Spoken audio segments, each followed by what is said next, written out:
Morning, Payson. Are you ready? Yes, sir, we're ready. YouTube, we good? Okay.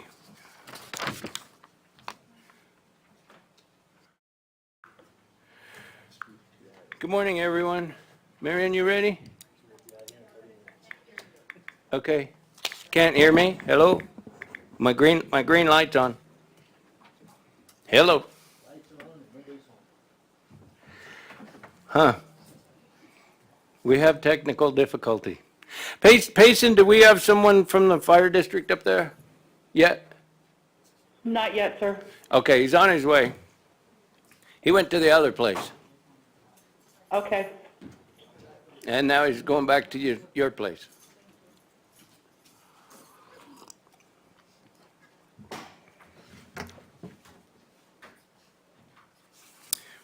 Okay, good morning, everyone. I'd like to open today's regular meeting Tuesday, April 5th, 2022 at 10 a.m. All three members of the Board of Supervisors are here in Globe. Our invocation today will be given by Marion Billings, and Mr. Dalton, would you lead us in our Pledge of Allegiance, please? I pledge allegiance to the flag of the United States of America and to the republic for which it stands, one nation, under God, indivisible, with liberty and justice for all. Please bow your heads. Heavenly Father, as we come before you in humble faith to serve your people of Gila County, please guide us in wisdom, stewardship, and compassion. We thank you for the blessings, freedoms, mercies, and graces you've bestowed upon us in your infinite all-knowing grace. Help us bear our burdens and sorrows with grace that comes from you alone.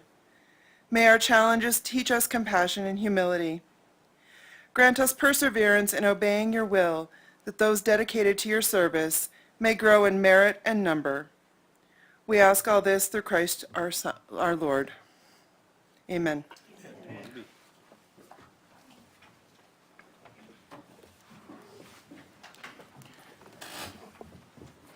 Okay. Number 2, public hearing. Information, discussion, action to adopt resolution number 2204-05, which approves Gila County Planning and Zoning Department case number CUPP 2201-002, an application submitted by Hell's Gate Fire District and Distress Development for DW Tower LLC owners and applicants for the conditional use permit on Assayers Tax Parcel Number 30262-073A, located at 230 North Fitch Lane, Payson, Arizona, to allow for a 199-foot multi-carrier wireless telecommunication tower and a 55-foot by 14-foot multi-tenant building, subject to the adherence of 13 conditions of approval as outlined in this resolution. Good morning, Randy Plummer. Morning, Chairman, Supervisors. So this is a new tower that is going, or wants to go into the Hell's Gate area in Tonto Village. This is a 199-foot tower by Verizon, along with an equipment building to go next to it over on the fire property in Tonto Village. They had their public meeting on January 25th. 19 individuals showed up. The questions were basically around the 5G safety and health concerns. Those were all talked about and dealt with and moved on. This property is GU, and at this point, besides what you have in your packages, we've had 43 other people in support, 16 emails in support, 1 call, a petition with 26 people, and in your package you also have another petition of around 100 people. Basically, their comments are better EMS response with fixed communication struggles during medical emergencies, allow the community to have reliable coverage for residents, especially in medical or fire emergencies, will provide a cost-effective cell internet services, will increase property values having a better service, residents will feel safer and less secluded, better cell phone service and internet throughout the community. This actually started at the request of Tonto Village residents who, per my understanding and experience, have no cell service out there. It's very, very limited. You might be able to go to the top of the mountain, hold your left hand up, right leg out, and be able to make a phone call. So this also, per the fire chief, if he made it in, will be able to tell you that this is also a benefit to the EMS and their communications for the 911 calls. The stipulations are as follows. Conditional use permit should be granted and kept staff notification if there's any transfer. The maximum height of the tower, including base, platform, antenna, not to exceed 199 feet above grade level. Fall zone requirements to be waived by the Board of Supervisors upon receipt of a structural engineer plans and certified letter by an Arizona registrant that eliminates the need for the fall zone. Development, operation, and maintenance shall be in conformance with the project descriptions dated on January 4th, 2022. Preliminary site plan and specifications submitted on December 3rd, 2021. Additional conformance shall comply with any future revisions, development, operation, and maintenance revisions submitted to the county. Building permits to obtain within 1 year from the date of approval of the Board of Supervisors. Failure of such shall void the conditional use permit unless an extension of time has been granted by the Board of Supervisors prior to the expiration of the conditional use permit. The 199-foot tower shall be removed from the property at the owner's expense within 180 days if the tower becomes unsuitable or obsolete. A current lease agreement with the Hell's Gate Fire District shall be submitted prior to the issuance of the building permit. Application to provide certifications that the 199-foot tower is co-locatable prior to issuance of the building permit. Basically, that means other cell services can be on this tower. All lighting shall comply with Gila County Outdoor Lighting Ordinance. Multi-tenant building equipment shall be screened and blended into the surrounding environment. Multi-tenant equipment shall be secure and vandal-proof, and abide by all state, federal, and local regulations shall be applicable. Attain all state and federal and local permits where applicable. A certificate of compliance shall be issued at construction completion. I think if the fire chief is there, then I think he wanted to talk, but if you have any other questions, I'd be more than happy to answer them. Okay, Supervisor Christensen, any questions? Thank you, not yet. Supervisor Klein? No, sir, Mr. Chair, I'm good. Okay, then I will open it up to the public, and I do have a public participation form from Chief Morris and Payson. Good morning. Good morning. Thank you, Chairman Humphrey, Vice Chairman Christensen, and Mr. Klein. Thank you very much for the opportunity to once again come before you and talk to you about a specific need for our area. You have seen most of all the paperwork that has been submitted, and a lot of these things have already been done. For example, we already have the agreement in place between us and DW Towers that outlines the contractual agreement between Hell's Gate Fire District and the cell tower builder.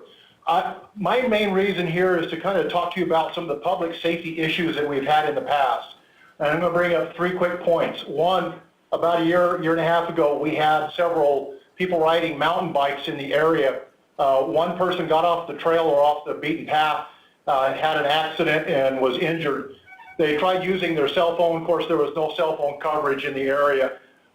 They got message back to our dispatch center, and we sent a truck out in the area, and it literally took us about 30 minutes to be able to find this individual. Second, incident that occurred about a year and a half ago had a gentleman, a resident of the Ellison Creek Summer Homes Estates, that was staying there for the full year. Went out in the middle of the night, about 1.5 feet, 2 feet of snow on the ground. The gentleman had fallen on the ground, and he had stayed there in the snow for several hours until a neighbor came by to check on him. Once they found him, they used their cell phone, tried to call 911, could not get through, so they had to do other measures to be able to get our assistance to them. Third incident that happened earlier this year had a resident of the Tonto Village area that was driving a golf cart later in the evening, got off the road, ran into a tree, did some injuries to her. She did call 911, but because of the sketchiness of the service, we were not able to locate where she was at initially until multiple people had called in from different locations. We were able to find her. It did take some time to be able to do this. We're hoping by having this tower placed at Fire Station 22 in Tonto Village will take care of that dead spot that we have, mainly on 260 from the Green Valley area going over to Coles Ranch. We're hoping that that area will be better served. And then also from Tonto Creek, Tonto Village, the people from the Tonto Village, people from the other areas that are surrounding it, the communities there, Ellison Creek Estates, we hope that they will be able to get some coverage along with Thompson Draw 1 and Thompson Draw 2. They will be able to get better service. We're hoping that by doing this, now we will be able to have better communication capability, that when somebody does call for 911 help, we're able to find them immediately instead of having to wait 30 or 45 minutes to be able to find them. Also, the other thing too is it will help us, my crews, when they go out on calls into the area, if radio communications are not at where they should be, that they always have a backup of having to use a cell phone that they can communicate with people. We're also hoping that this will also allow us to be able to, on the cell tower, there's going to be 4 sites that are available. One of those sites would be available for public safety, and we're hoping that in the future, this will allow us to be able to put some type of a transmitter on there to enhance our communication system with police and fire. So with that, I've got a lot of other things I could say, but I just want to keep this short. If the members of the Board of Supervisors has any questions for me. Thank you very much. Any questions from Chief Marshal? No, I'm good. Okay, good. Do we have any call from the public here in Globe? Do we have any call to the public on YouTube? Okay, do we have any information from IT or Jackie on this at all? Okay, then I will close the public hearing and call for motion. Yeah, Mr. Chairman, I will move to adopt the resolution number 22-04-05. Mr. Chair, I'll second that. Having a motion and a second, all in favor do so by saying aye. Aye. Aye. Aye. Item was approved unanimously, and how sweet it is because we're a recreational area and not having cell service is a horrible thing. So I hope everything goes real well with that. Okay, moving on to public hearing 2B, information discussion action to adopt resolution number 22-04-06, which approves Gila County Planning and Zoning Department case number CUPP 2201-001, an application submitted by Steve and Carrie Perry, owners and applicants, for a conditional use permit on Assayers tax parcel number 301-11-046 slash 301-11-047 and 301-11-139B to allow for a self-contained food trailer with a picnic area subject to the adherence of 10 conditions of approval on as outlined in resolution. Again, Randy Plummer. Chairman, Supervisors, I'm going to hopefully make this one real short. I received an email on the way in here this morning where the Perrys are asking for a continuance. They're trying to buy another piece of property to help accommodate this food cart and buildings. and they want to remodify some of the conditions. And so they're asking for a continuance so that they can have all of the land that they're going to have as part of this all covered under the CUP. So they're asking for a continuance. So if they're asking for a continuance, I'm not going to open it to a public hearing. Do I still need to? Okay. Asking for a continuance, then I will open the public hearing. Do we have anybody in Payson that would care to respond to asking? No, sir. Okay, do we have anybody here in Globe? I see no one. Anyone on YouTube? Okay, then I will close the public hearing and ask for a motion. So we just want a motion for continuance, is that Yes, what they're asking? an unknown time, we don't have, they're trying to make sure that this new parcel comes with water from Pine Strawberry, which is a contentious thing. So we don't have a time to continue it to. Okay, Mr. Chair, I'll make the motion for a continuance on 2B. I will second. Having a motion and a second, all in favor of the continuance, do so by saying aye. Aye. Aye. Aye. Item is continued, and I wish them luck. Thank you. Okay, moving on to 2C. Information, discussion, action to consider a sampling of privileges liquor license application, county number LL-22-01-S, submitted by Michael Anthony Dowling, which would be a secondary license to an established Series 10 beer and wine store license at the Pine Provisional Deli and Bottle Shop located at 6240 Hartscrabble Road, Pine, Arizona, and issue a recommendation to the Arizona Department of Liquor License and Control whereby the license should be granted. Marion? Thank you, Chairman Humphrey and board members. This is the first time we've received this type of application in Gila County. And I think there's been a couple other counties that have received it. But basically, this is a secondary license to an established either beer and wine store license or a liquor store license. This application would be related to the beer and wine store license.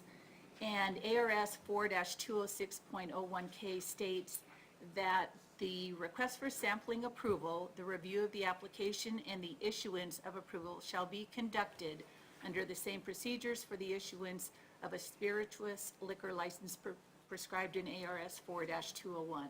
So basically, we followed the same procedures where we posted on the location of the establishment for 20 days. The sheriff's office then took it down, and we did send it to the other departments, but they don't have to, we're not expanding the area or anything like that. This is just a secondary license, and as always, any recommendation by the Board of Supervisors goes to the state and they approve it.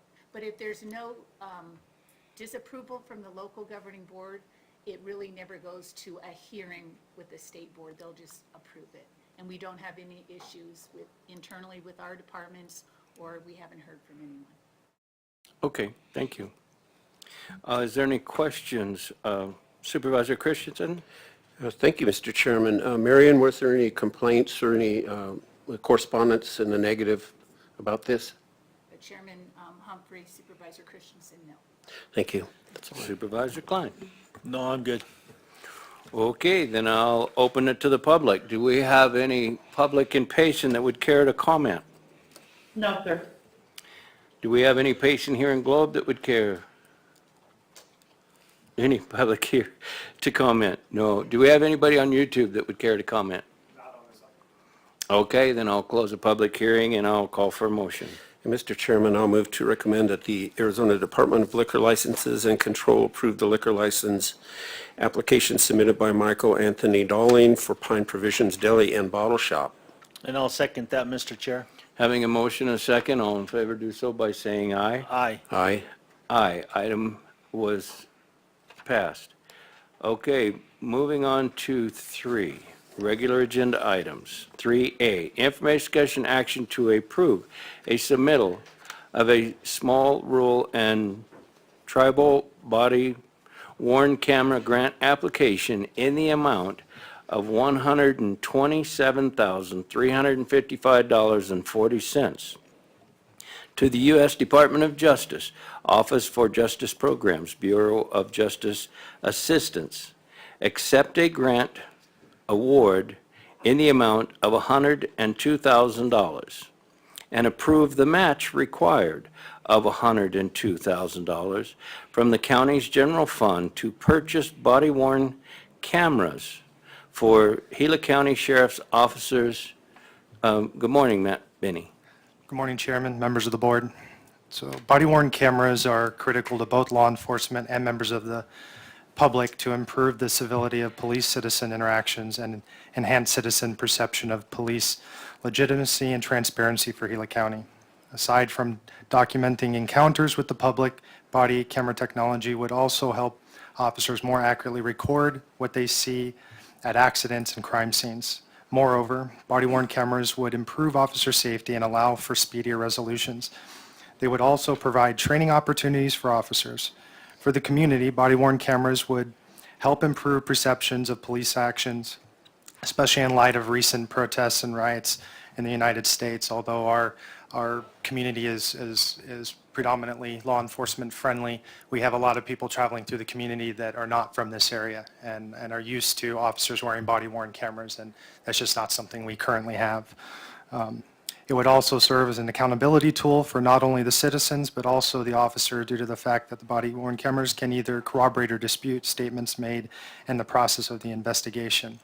So we did implement body-worn cameras in the jail, and they've been a tremendous asset. But it's just body-worn cameras on the patrol side that's out dealing with the community. We still have not had the opportunity to do this. We've been working on this for some time.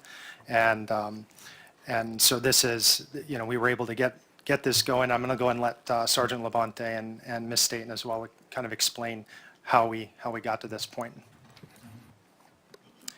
Good morning. Morning. So I think I'm here to kind of explain the program, because when you look at that huge dollar figure for some body-worn cameras, you're probably wondering why it costs so much. So this is a 5-year program. It includes all of the hardware to outfit the entire sheriff's office with cameras. It actually includes 2 cameras for every deputy, so that there's no downtime while a camera would be uploading or charging. Charging and uploading happens in the car. We all have take-home cars.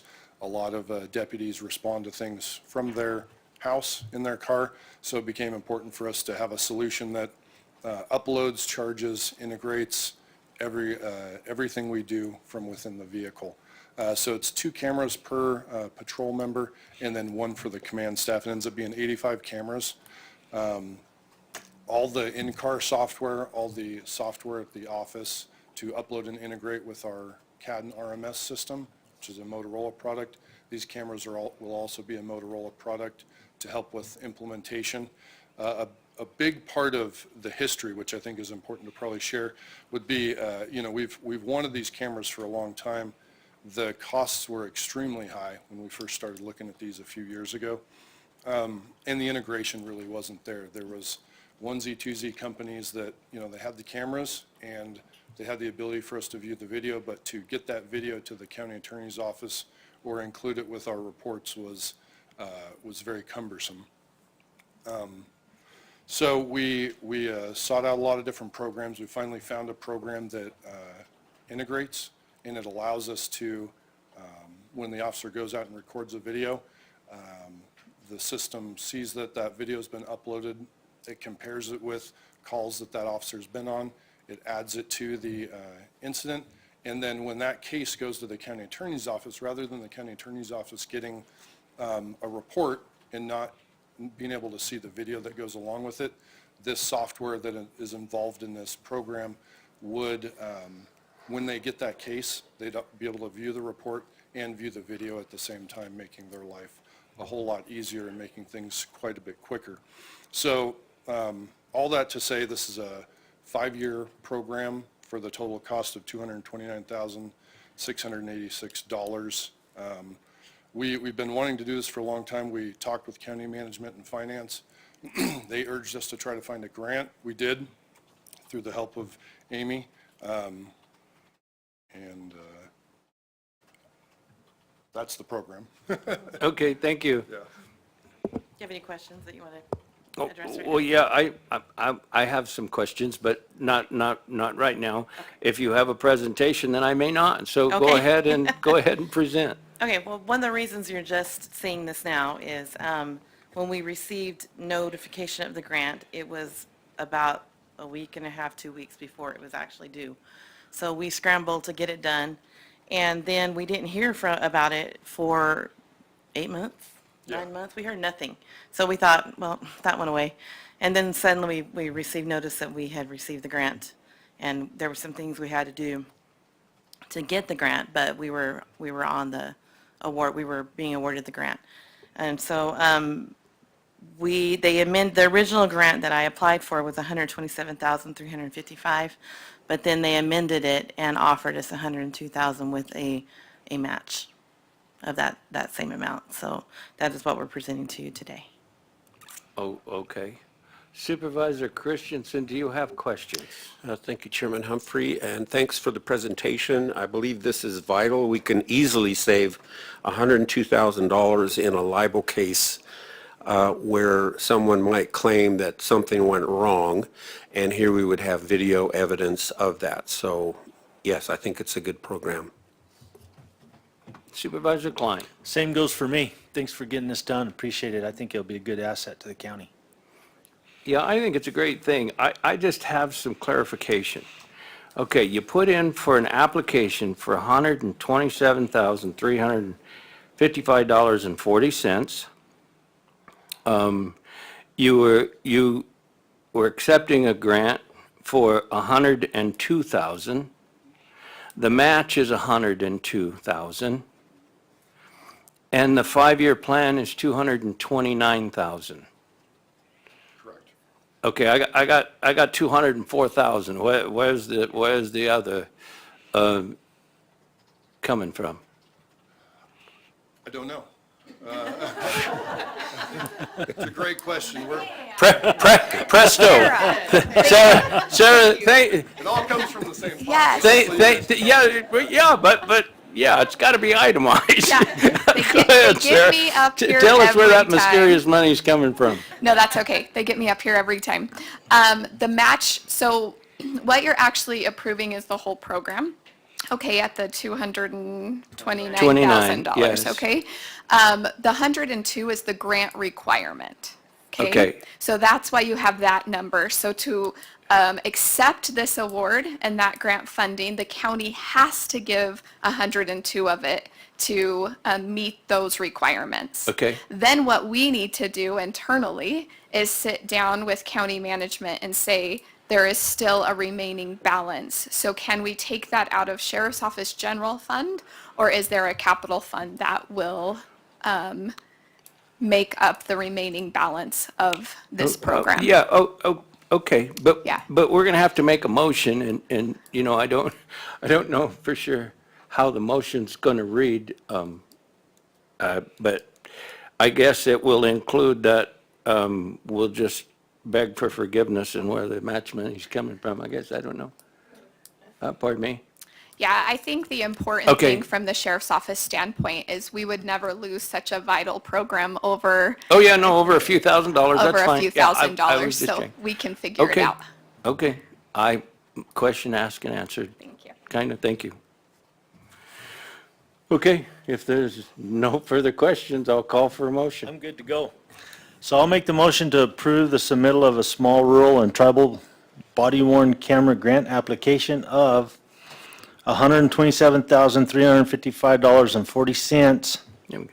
to the U.S. Department of Justice, Office of Justice Programs, Bureau of Justice Assistance, and accept a grant award of $102,000 and approve the match requirement of $102,000 as presented. And I will second. Okay, having a motion and a second, all in favor do so by saying aye. Aye. Aye. Aye, item was approved unanimously. Okay, moving on to B. Matt, you're going to be there for a little bit. Information, discussion, action to authorize the Sheriff's Office electronic submission of two FFY 2023 grant applications for law enforcement project to the Governor's Office of Highway Safety. 1, $30,209 to pay for sheriff's officers' employee overtime funding, and 2, $139,446 to purchase 2 unmarked vehicles, all to which will be used for speed enforcement activity. Adopt resolution number 22-04-07 and authorize the chairman's signature on the certification form, all of which are components of the grant application. Again, Matt. So the Gila County Sheriff's Office is working with a limited overtime budget and short staffing. In order for the sheriff's deputies to participate in speed enforcement details, overtime funding is needed. The sheriff's office would also like to reduce the number of traffic collision injuries and fatalities by increasing speed enforcement. To help facilitate this, we are asking for those ghost marked vehicles like we did before. And the sheriff's office has learned of the 2 grant opportunities through GOHS due to the short notice about the grant, or due to the short notice about the grant opportunities. The Gila County Sheriff's Office electronically submitted the 2 grant applications on March 4th of this year to meet the deadline. The grant application was submitted in the amount, like you said, of $30,209, of which $24,775 is for personnel and $5,434 is for employee-related expenses. Again, to enhance speed enforcement, and additionally the $139,464 for the 2 unmarked vehicles. We're asking that the Board of Supervisors approve the electronic submission of the 2 grant applications that were submitted to GOHS on March 4th. If grants are awarded, the performance period for both grants begin on October 1st of 2022 and end September 30th of 2023. Thank you. Supervisor Christensen, questions, comments?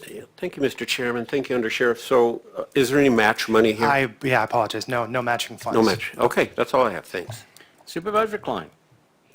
So I think I'm good, Matt, thanks. And all I see here is that you're just going to beef up your staff or your folks on the road? That's what we're trying to do. Basically, Yeah, so- I'll offer that overtime money for them Okay. to do that. Thanks, Matt, thanks, Sheriff. Yeah, okay. If there's no questions, then I'll call for a motion. Mr. Chairman, I'll move to authorize the Sheriff's Office to electronically submit 2 FFY 2023 grant applications for law enforcement projects to the Governor's Office of Highway Safety. 1 for $30,209, employee overtime funding. Number 2, $139,464 to purchase 2 unmarked vehicles. Adopt resolution number 22-04-07 and authorize the chairman's signature on the certification form. And Mr. Chair, I'll second that. Having a motion and a second, all in favor do so by saying aye. Aye. Aye. Aye, item was approved unanimously. Moving on to 3C, information, discussion, action to approve a collection agreement between the Arizona Game and Fish Department and the Gila County Sheriff's Office in the amount of $24,991 to purchase 1 Inmar 470R-PT inflatable boat and 1 galvanized trailer. Again, Matt Binney. On December 8th of 2021, the Gila County Sheriff's Office electronically sent a letter requesting assistance from the Arizona Game and Fish to purchase an Inmar 470 RPT. It's a rigid hull inflatable boat. To replace the current one we have is over 20 years old and has some parts that are getting a little old and need replacing. Arizona Game and Fish sent the collection agreement to the Gila County Sheriff's Office on February 25th, 2022, approving the funds in the amount of $24,991. The Sheriff's Office asked the Board to approve the collection agreement between the Arizona Game and Fish Department and Gila County Sheriff's Office in the amount of $24,991 to purchase the inflatable boat and a galvanized trailer. The performance period is from the date of signed agreement through June 30th, 2023, and there are no matching requirements needed. Thank you. Supervisor Christensen. Thank you, Chairman. I have no questions. Supervisor Klein. Thanks, Mr. Chair. Good job, Matt. I'm glad it's finally in front of us because my public meetings, Sergeant Don Engler shows up to a lot, and he's really been hoping this goes through. So I'm very glad this is in front of us to help you guys with the lake patrol. And so if there's no further questions or comments, I'll call for a motion. Mr. Chair, I'll make the motion to approve a collection agreement between the Arizona Game and Fish Department and the Gila County Sheriff's Office in the amount of $24,991. I will second. Having a motion second, all in favor do so by saying aye. Aye. Aye. Aye, item was approved unanimously. Thank you, Matt. Okay, 3D, information discussion action to adopt resolution number 22-04-01, authorizing the Gila County Recorder as a Board of Supervisors designee to designate emergency voting centers for the 2022 election. Sadie Bingham, good morning. Good morning. Thank you, Chairman and members of the board. Arizona Revised Statute 16411B5 gives the Board of Supervisors the authority to designate someone to be in charge of emergency voting. 2 years ago, the board designated the Elections Department. Well, lo and behold, we helped the Elections Department. It was a lot of people that came for emergency voting. And so we figured that it'd be easier to designate our office so we have a place and we have the staff to do it. And plus, the Elections Department is working really hard on Monday to deliver everything to the polling places. So we are requesting that we be the designee, and we will have emergency voting on August 1st, 2022 for the primary election from 8 a.m. to 5 p.m. at the Recorder's Office in Payson and in Globe. And then for the general election, November 7th would be the day from 8 a.m. to 5 p.m. at the Recorder's Office in Globe and in Payson. Any questions? Thank you. Supervisor Christensen, questions, comments? Thank you, Chairman. No, I have no questions. Thank you. Supervisor Klein? I'm good. Thanks, Sadie. Thank you. And I'm good, and thanks for thinking ahead. Okay, I will call for a motion. Mr. Chairman, I'll move to adopt resolution number 22-04-01. And I'll second that, Mr. Chair. Having a motion and a second, all in favor do so by saying aye. Aye. Aye. Item was approved unanimously. Sadie, thank you. Okay, moving on to 3E, information discussion action to approve agreement number 03012022 between the Pinal Gila Council for Senior Citizens in Gila County, whereby the county will disperse $150,000, and further the board finds and determines this is for benefit to provide services to persons with disabilities and aged persons within Gila County. Mary Springer, good morning. Good morning, Mr. Chairman, members, supervisors. I'm pleased to have before you Anna Medina from the Pinal Gila Senior Citizens Council, and she has a presentation that she'd like to present to you and talk about Pinal Gila. Thank you, and please do. Good morning. Good morning. Thank you, Mary. And good morning, Chairman Humphrey, Supervisors Klein and Christensen. My name is Anna Medina. I'm the chief, used to be the chief operating officer, took over for Olivia, for some of you that might know her, President and CEO of Pinal Gila Council for Senior Citizens. Our agency is assigned to coordinate in-home services as well as community-based services for the two-county area designated by the state of Arizona. And so with that in mind, we fund home-delivered meal services. We have partnerships with all cities and towns in the two-county area. And these partnerships allow us to provide home-delivered meals throughout the region. We have a report to you before you today, and I'm going to go through and just highlight some areas. I know it's a long report, but we wanted to highlight the number of meals that we provided over the course of 2020-2021, as well as the number of individuals that were served. For the Payson area, over 36,000 meals that were provided, with 249 individuals served in their home. The report shows that this service is incredibly critical, especially at the height of the pandemic, which we experienced over the last year, to ensure that individuals receive nutrition in their home, and then as well are able to receive other services, referrals for services, and also any other support that they might need to be able to live independently. One of the themes that you'll see as I go through the report is some of the challenges that some of the senior centers are experiencing, which are the cost of food and gas that have impacted all of us, but in particular their service, because they deliver meals throughout the county, as well as packaging and delivering the food. The next, we move forward there, thank you. The next senior center is Globe Senior Center, which provided 12,500 meals, serving 73 individuals in the city of Globe.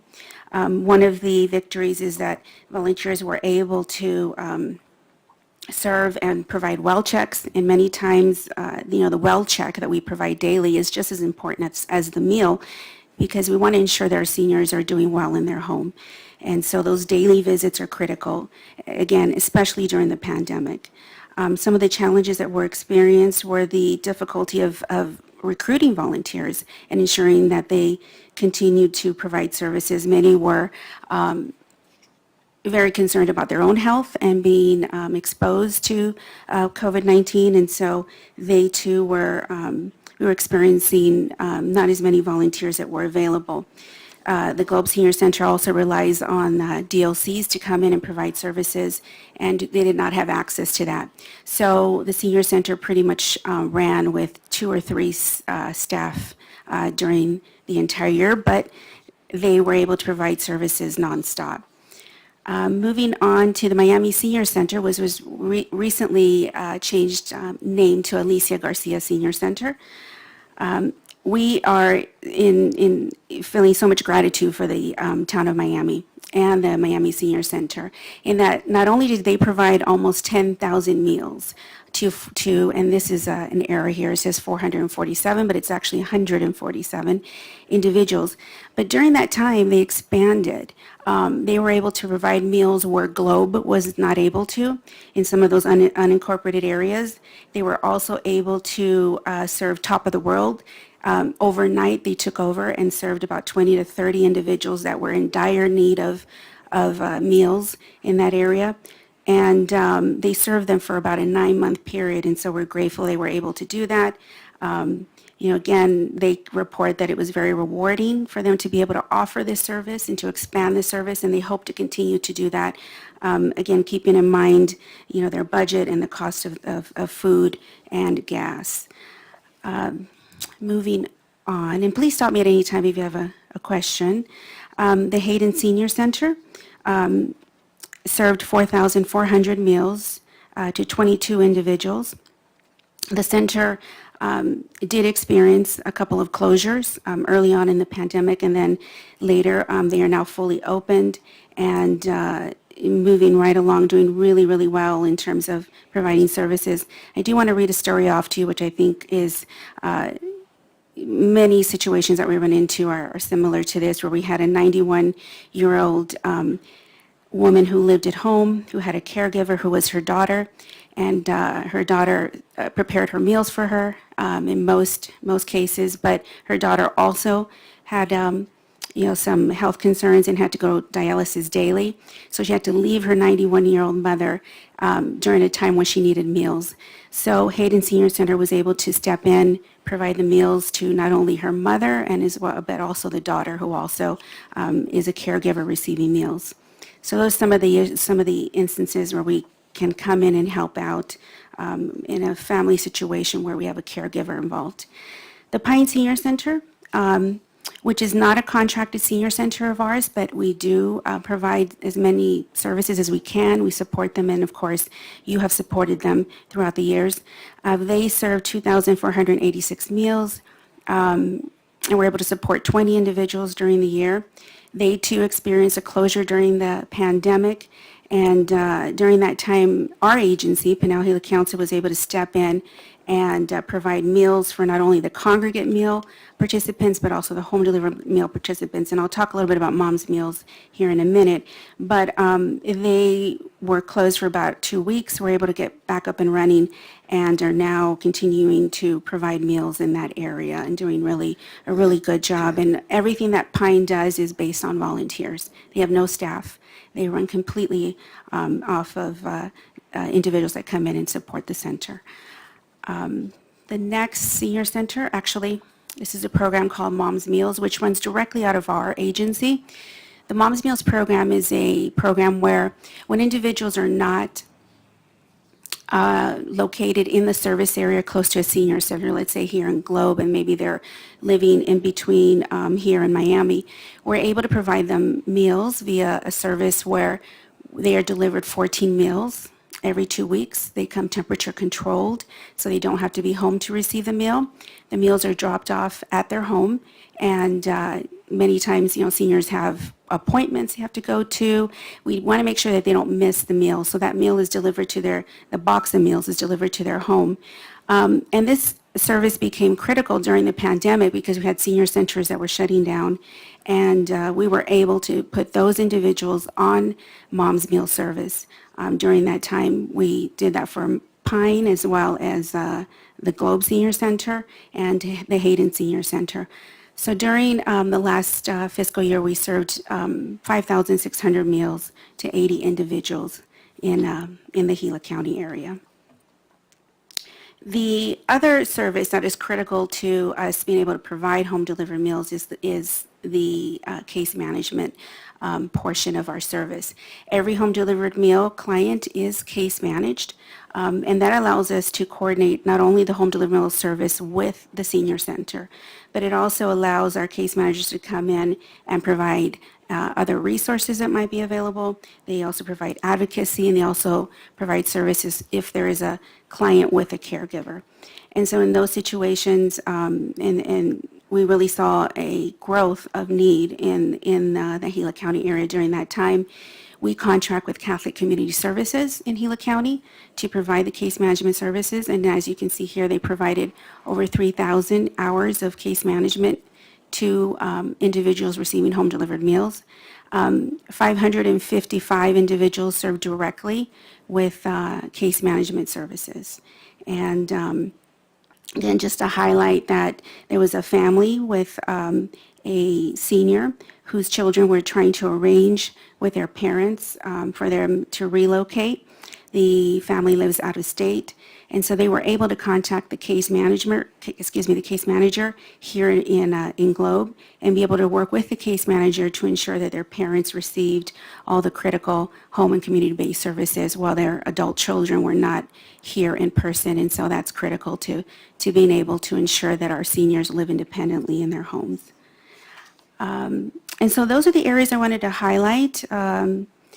We are so thankful on behalf of all the senior centers, our case management program as well. We're thankful so much for all of the continued support that we've received from Gila County Board of Supervisors throughout the years, and we hope that you'll continue to support our programs here locally. Many, as you can see, if you've gone through the report, state that the funding is critical to be able to supplement both the purchase of meals and the delivery, but also the case management program, which is also critical. And so we thank you so much. If you have any questions, I'm happy to answer them. Thank you very much for the presentation and the information. Supervisor Christensen. Thank you, Chairman. Thank you, Ms. Medina. Yes. Yes, thank you for that presentation. I think I might have a question for Mary Springer, though. So my question is that we've been funding this for some time. Does it come from our general fund, the $150,000? Mr. Chairman, Supervisor Christensen, it does come from our general fund. It's a part of the constituent fund, but it's not your individual constituent funds. We have Okay. a separate fund that it does come out of, and it is an annual contribution. Okay, so it's not necessarily part of our budget. That's why we're here today, to approve the disbursement. Mr. Chairman, Supervisor Christensen, we do budget it every year, Okay. but we come before you to approve that. Okay, and last question is, given inflation, cost of food and all that, is this enough to continue going as we have been going in the past? Or, I know what you're going to say, but, no, I mean, it's an honest question. Or do you find yourself lacking in your ability to serve because of the budget? Yeah, Chairman Humphrey, Supervisor Christensen, I appreciate the question because I think what we've heard back from our senior centers is they are struggling with the cost of food and gas. And they have approached us about additional funding. In fact, we just gave Miami an additional 15 to, I think it was like closer to $20,000 just to be able to make ends meet for the current year. And we are also looking at some supplemental funding from Globe and Payson for this year. So if there are additional funds, we would absolutely take them. Okay, well, yeah, the purpose I'm asking is maybe we should look at that as inflation starts taking away your ability. That's all I have. Thank you. Thank you. Supervisor Klein. Thank you, Mr. Chair. Thank you for the presentation. So we've been doing this for 5 years. Yes. That's what we've been doing. And I remember very, very well when it started, the senior centers were hurting really bad. And so they were getting a smaller amount by quite a bit at the time, and we upped it at that time to $150,000. So that's been going on for several years. And I do think it's time that we back up and we look at that amount and see if there's something more we can do or partner with some other towns or whatever. Do you guys receive any money from, let's say, City of Globe or the City of Payson towards your senior centers for this? Yes, Chairman Humphrey, Supervisor Klein, we do. It's actually a partnership. Our portion of funding comes from the federal government, which is the Older Americans Act fund, Right. which is really focusing on nutrition. So we provide about 40% of the budget. And that, again, needs to be used for the meal itself. The cities and towns come in with the facility, staffing, and recreational programming. And so really they make up the remainder of the budget with in-kind and also general fund. And so any increases that we would see would come from the federal government and the state because the state matches those dollars, but they're not keeping in line with growth. Right. And that's just been a historical issue. And so when we see opportunities for funding, this being one of them, when we approached the county about funding our programs, then we try to take advantage of those. We apply for funding through I think it's the Globe, there's a Globe Fund, I believe, United Fund. Our case management receives funding from that. We rely on, again, the state and the federal, and then just local donations. Okay. So maybe sometime in the future, this board can look at the figures and check out some opportunities. Sure. I think we may have some opportunities, especially in the Hayden area down there. And so it'd be good to work with you and see what we can do to help out a little bit more. It's been a godsend, these senior centers for all of our communities, so. We appreciate that. Thank you very much. Thank you. Yeah, my comment is just thank you very much, and especially like the meals, because I've even seen out at Roosevelt, like you say, that's quite a ways away from any center. So I think it's great. And my question was going to be also too about state or federal funding assistance increases, because they have to realize that you're going up. And I don't know when when those fundings are going to be available or if there is going to be any increases in them. But as you know that, I would like very much to have a meeting to see, kind of what the state or federal increases would be, and perhaps maybe what we can bring to the board to see if we can't help some more. Because I remember when it used to just be a little here, a little there, and if you need something, you asked. And so that's when we got together and decided how much you really kind of needed at that time. And so perhaps it's time to view that again after we know what some of your other fundings are going to be. Yes, Chairman Humphreys, I think a good time would be in the fall. We know what our state budget is at this point in terms of developing our budget for the new fiscal year. The federal budget doesn't start till September. October. So I think that would be a good time to look at what our numbers are going to be for the rest of the year. And we could also share with you what the budgets are for each individual city and town, so you can get a better idea of how that budget is made up and what they're lacking. Okay, good, yeah. Perfect. Keep us in mind, and we'd sure like to sit down and go over that again. Thank you. And if there's no further questions, I'll call for a motion, and you might hold on just a second. Mr. Chair, I'll make the motion to approve the agreement number 030120022 with Pinal Gila Council for Senior Citizens. I will second. Having a motion and a second, all in favor do so by saying aye. Aye. Aye. Aye. Item was approved unanimously, and the reason I said hold on just a second is I'm glad that was approved, because I have a check for you. And so, being that it was approved, I'd like to present it to you if I may. We're gonna-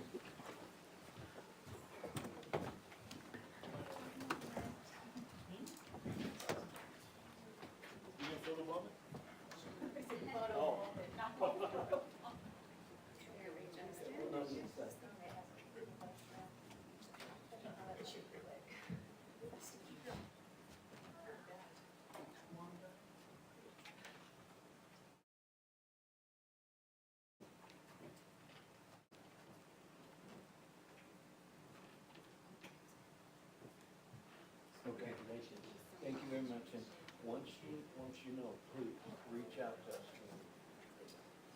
Thank you. Thanks for everything you do.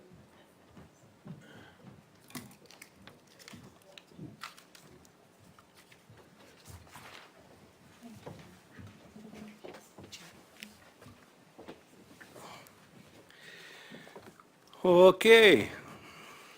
Regular agenda item 3F, information discussion action to authorize the advertisement of request for sealed bids proposal number 0320222 annual newspaper publication and printing contract to solicit bids from the qualified firm for an annual contract for all advertising, publications, and printing required to be done or made by all departments and elected offices of Gila County government for the period July 1st, 2022 through June 30th, 2023. Mary Springer?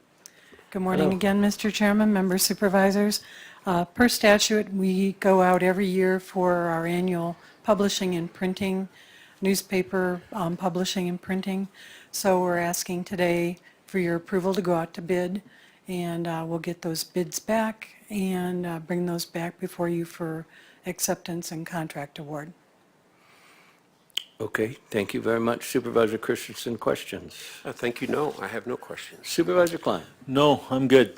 Thanks, Mayor. Okay, if there's no further questions, I'll call for a motion. I move to authorize the advertisement of requests for sealed bid proposals number 032002022. And I'll second that, Mr. Chair. Having a motion and a second, all in favor do so by saying aye. Aye. Aye. Aye, item was approved unanimously. You're up again, Mary. Okay, 3G, information discussion action to authorize the advertisement of invitation for bid number 03192022, transport for autopsy services. Thank you, Mr. Chairman, members, supervisors. The current contract expires this year for the removal and transport to the Pinal County Medical Examiner. So we're putting this back out to bid. Hopefully the local mortuaries will provide us with responses so we can evaluate them and award new contracts. And this is for the removal and the transport down to the Pinal County Medical Examiners when an autopsy is required.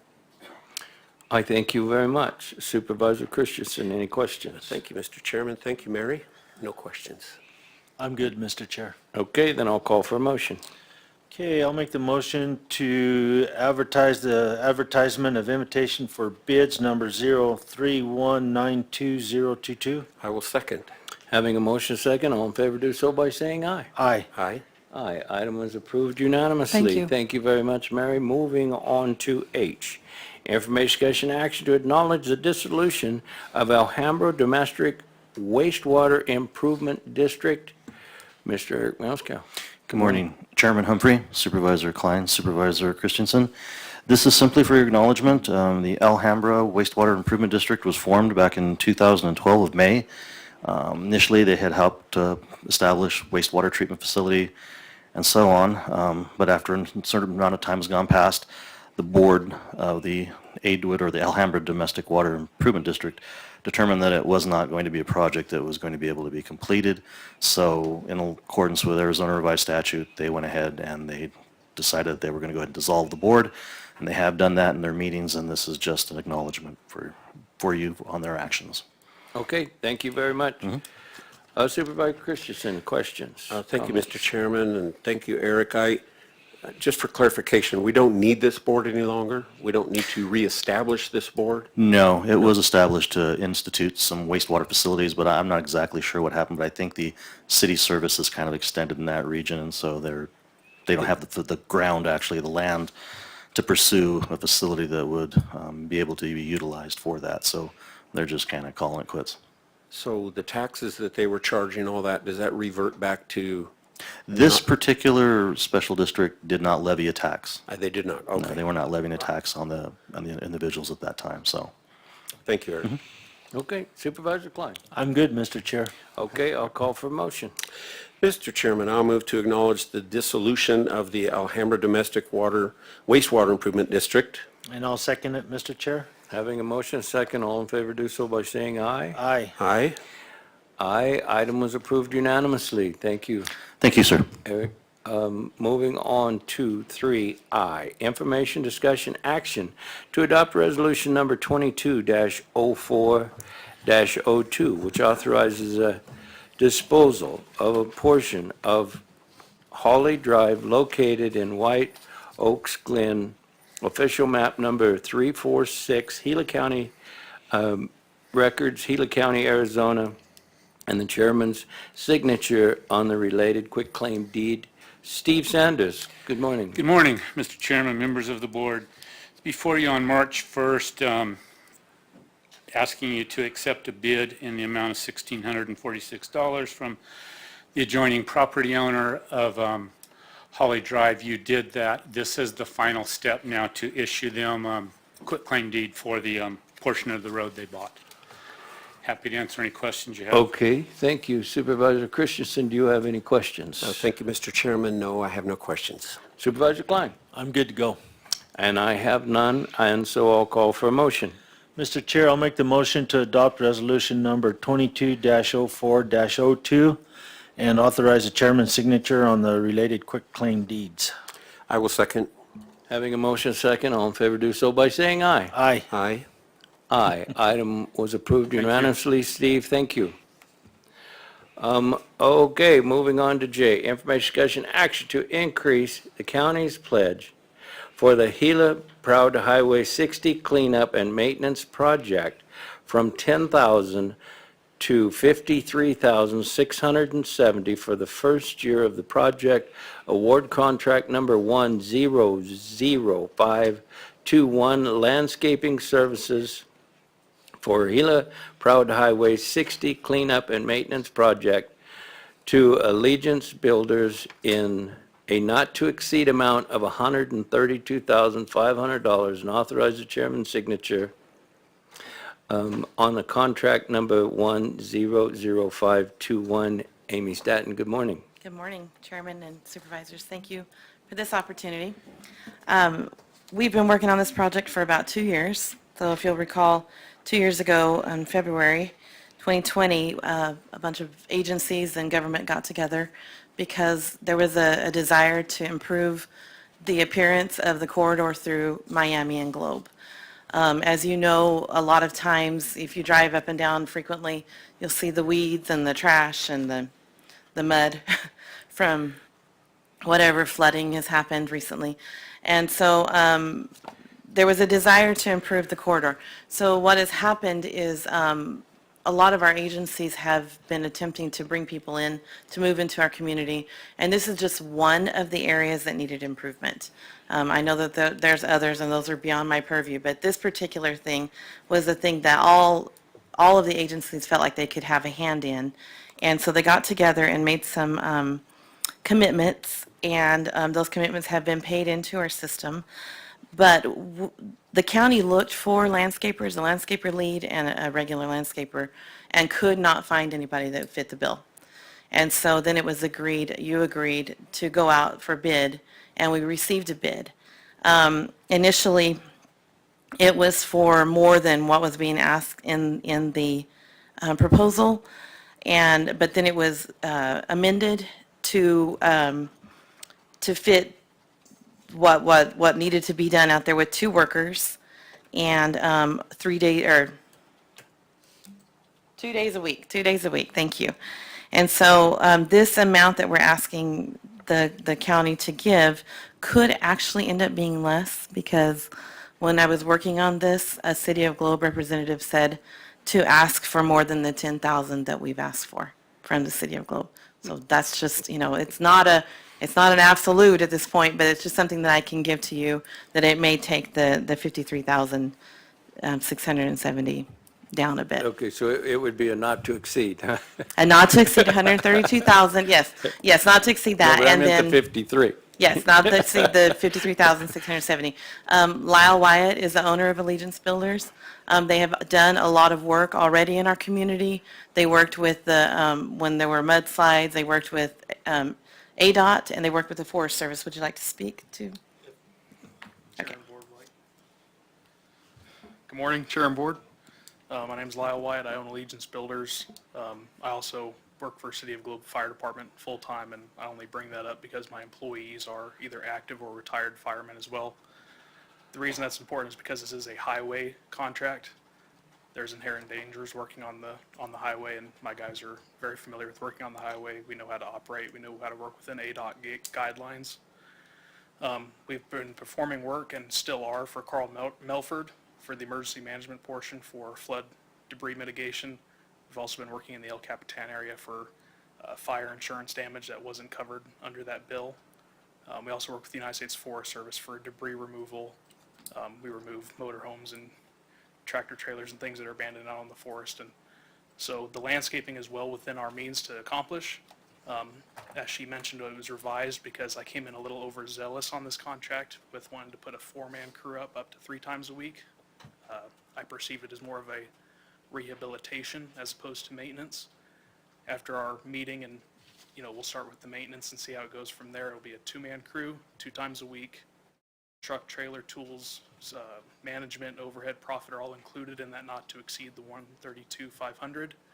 Any additional projects brought forth by Gila Proud or Gila County, such as addition or improvements, would be separate from that contract.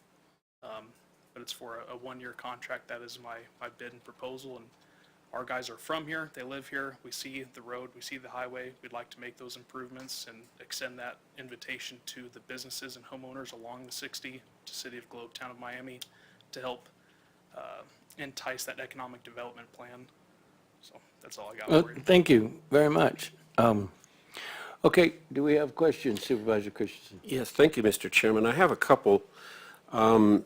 So cleaning up is great. I love it, cleaning up. So the figures, I'm not quite sure.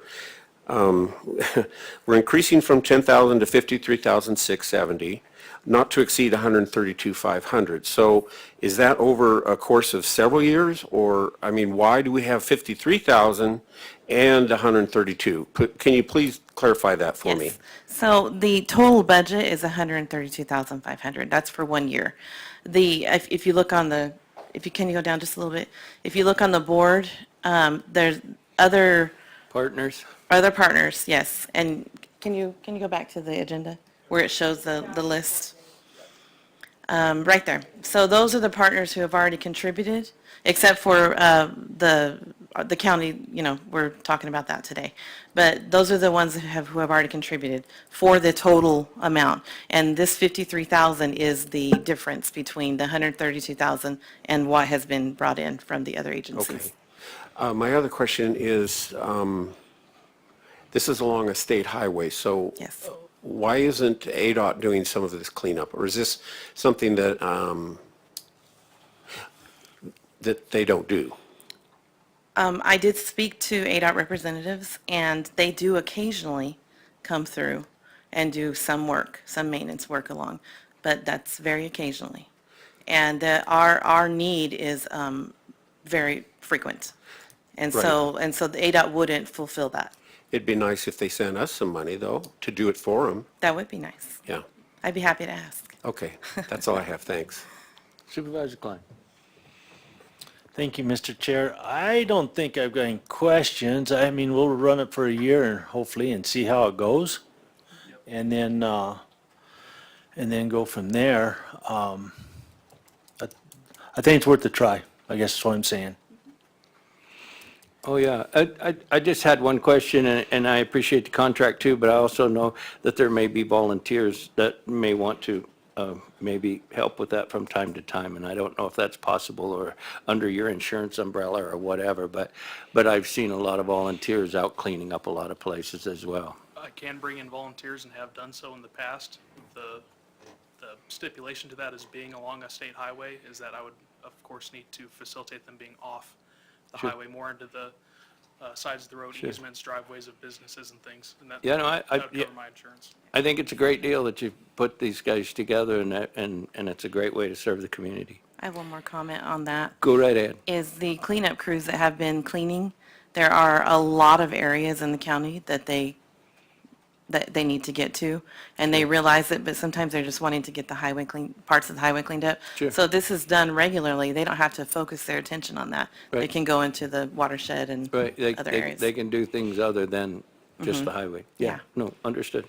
Okay, if there's no further questions, I'll call for a motion. Mr. Chairman, I will move to increase the county's pledge from the Gila Proud Highway 60 cleanup and maintenance program from $10,000 to $53,670 for the first year, and award contract number 100521 to Allegiance Builders for a not-to-exceed amount of $132,500, and authorize the chairman's signature on that contract. Mr. Chair, I'll second that. Having a motion, a second, all in favor do so by saying aye. Aye. Aye. Aye, item was approved unanimously. Thank you very much, and I wish you well. Thank you. Okay, moving on to K, information, discussion, action to approve intergovernmental agreement number 030122 with the town of Winkleman for Community Development Department staff to continue providing building and zoning review and inspections for the town for a period of 1 year after the execution of both parties, with up to 3 additional 1-year extensions by mutual agreement of the parties. Randy Plummer, good morning. Morning Again, again, Chairman, Supervisors. This originally started in 2018 with an IGA for us in Winkleman. Basically, we do building inspections, planning and zoning in the town of Winkleman.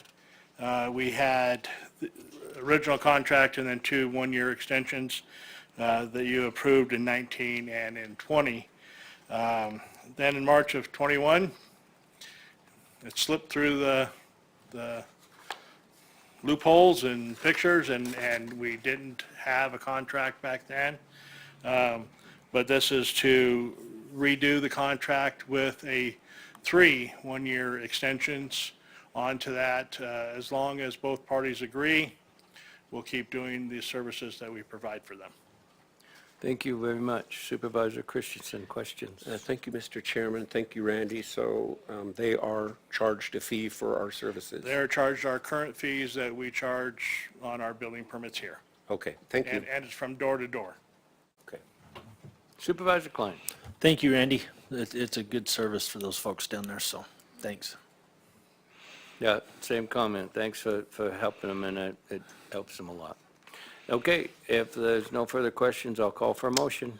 Mr. Chair, I'd make a motion to approve the intergovernmental agreement number 030122 with the town of Winkleman as presented. I will second that. Having a motion, a second, all in favor do so by saying aye. Aye. Aye. Item was approved unanimously. Thank you. Okay, moving on to L, information, discussion, action to approve amendment number 3 to an intergovernmental agreement contract number IGA 2021-037 with the Arizona Department of Health Services to extend the agreement end date to February 28th, 2023, and to replace contract number IGA 2021-037 with contract number CTR 059133 due to the contracts being placed back in the Arizona procurement portal. Good morning.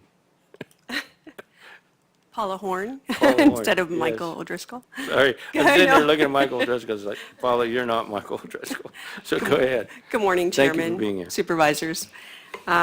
I wanted to give you a little bit of information before you actually approve this. I know it's just an extension, could have been placed on the consent agenda, but we brought some information so that you have, because I know a lot of times the reports come through and maybe, people are busy, didn't realize we had such a full agenda, but I'd like to present a few numbers for you. So this is the expanded lab capacity grant that we had for COVID-19. In July of 2020, we received this first round of what they consider ELC funding, and it was for $1,604,672. So that's a lot of money to be spending, and it was to actually do all of the disease surveillance and testing. And we have spent all except $40,000. So we did have a lot of expended amounts, but we still need to have a little more time to make sure that we've expended this completely. We also did receive a second round of funding, and that was in March of 2021, which gave us an additional amount of $839,579. So having two consistent grants that they do a few of the same things, but they're changing into a little bit of a different model going forward. But for the funding that was given to us, and I want to thank, I have a backup behind me, Stella Gore, and I want to thank her and her team. A lot of us came together initially during COVID, and we sort of were figuring it out as we went. And then Stella was appointed to being kind of the lead in that, and she gave me some numbers today that are pretty impressive. So we've handled about 7,123 cases in-house of COVID-19, distributed 56,526 tests to local healthcare facilities, correctional facilities, and schools, distributed 112,938 masks, face shields to Gila County businesses and agencies. And you think that's not a lot, but when you start dealing with a lot of masks and a lot of supplies, it's a lot of work. Also, 526 at-home tests were distributed to libraries and to Gila County residents, with the thanks to the library district also for helping us.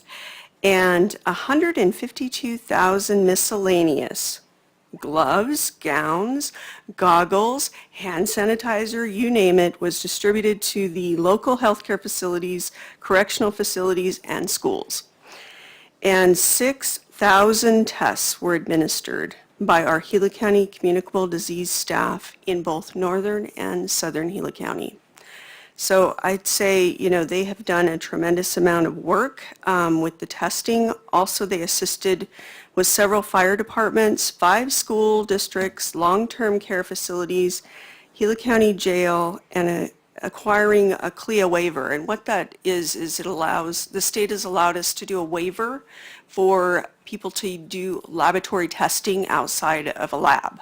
So we had to help with getting those waivers sent into the state in order for them to be able to provide and distribute the tests, and for each facility to be able to perform the tests without being in a lab.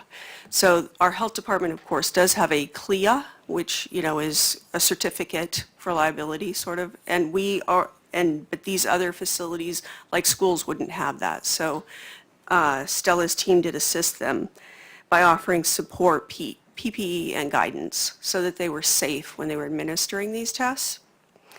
And so now what we're going to be doing, as you know, in the process is to continue disease investigation for not just COVID-19, but all the other diseases that we have done investigation for all along, surveillance, and we are still going to be doing close contacts and providing tests as needed in order to, if we get any variants,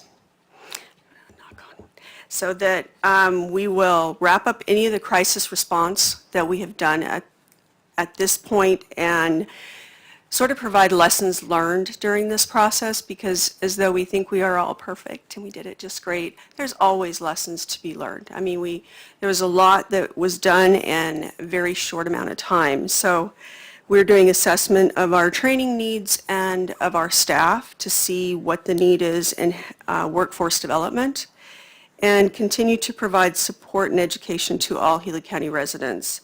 We're asking that the Gila County Board of Supervisors approve this amendment number 3 to intergovernmental agreement contract number IGA 2021-037 with Arizona Department of Health Services to extend the agreement end date to February 28th of 2023 in order for us to expend all of the money and replace contract number.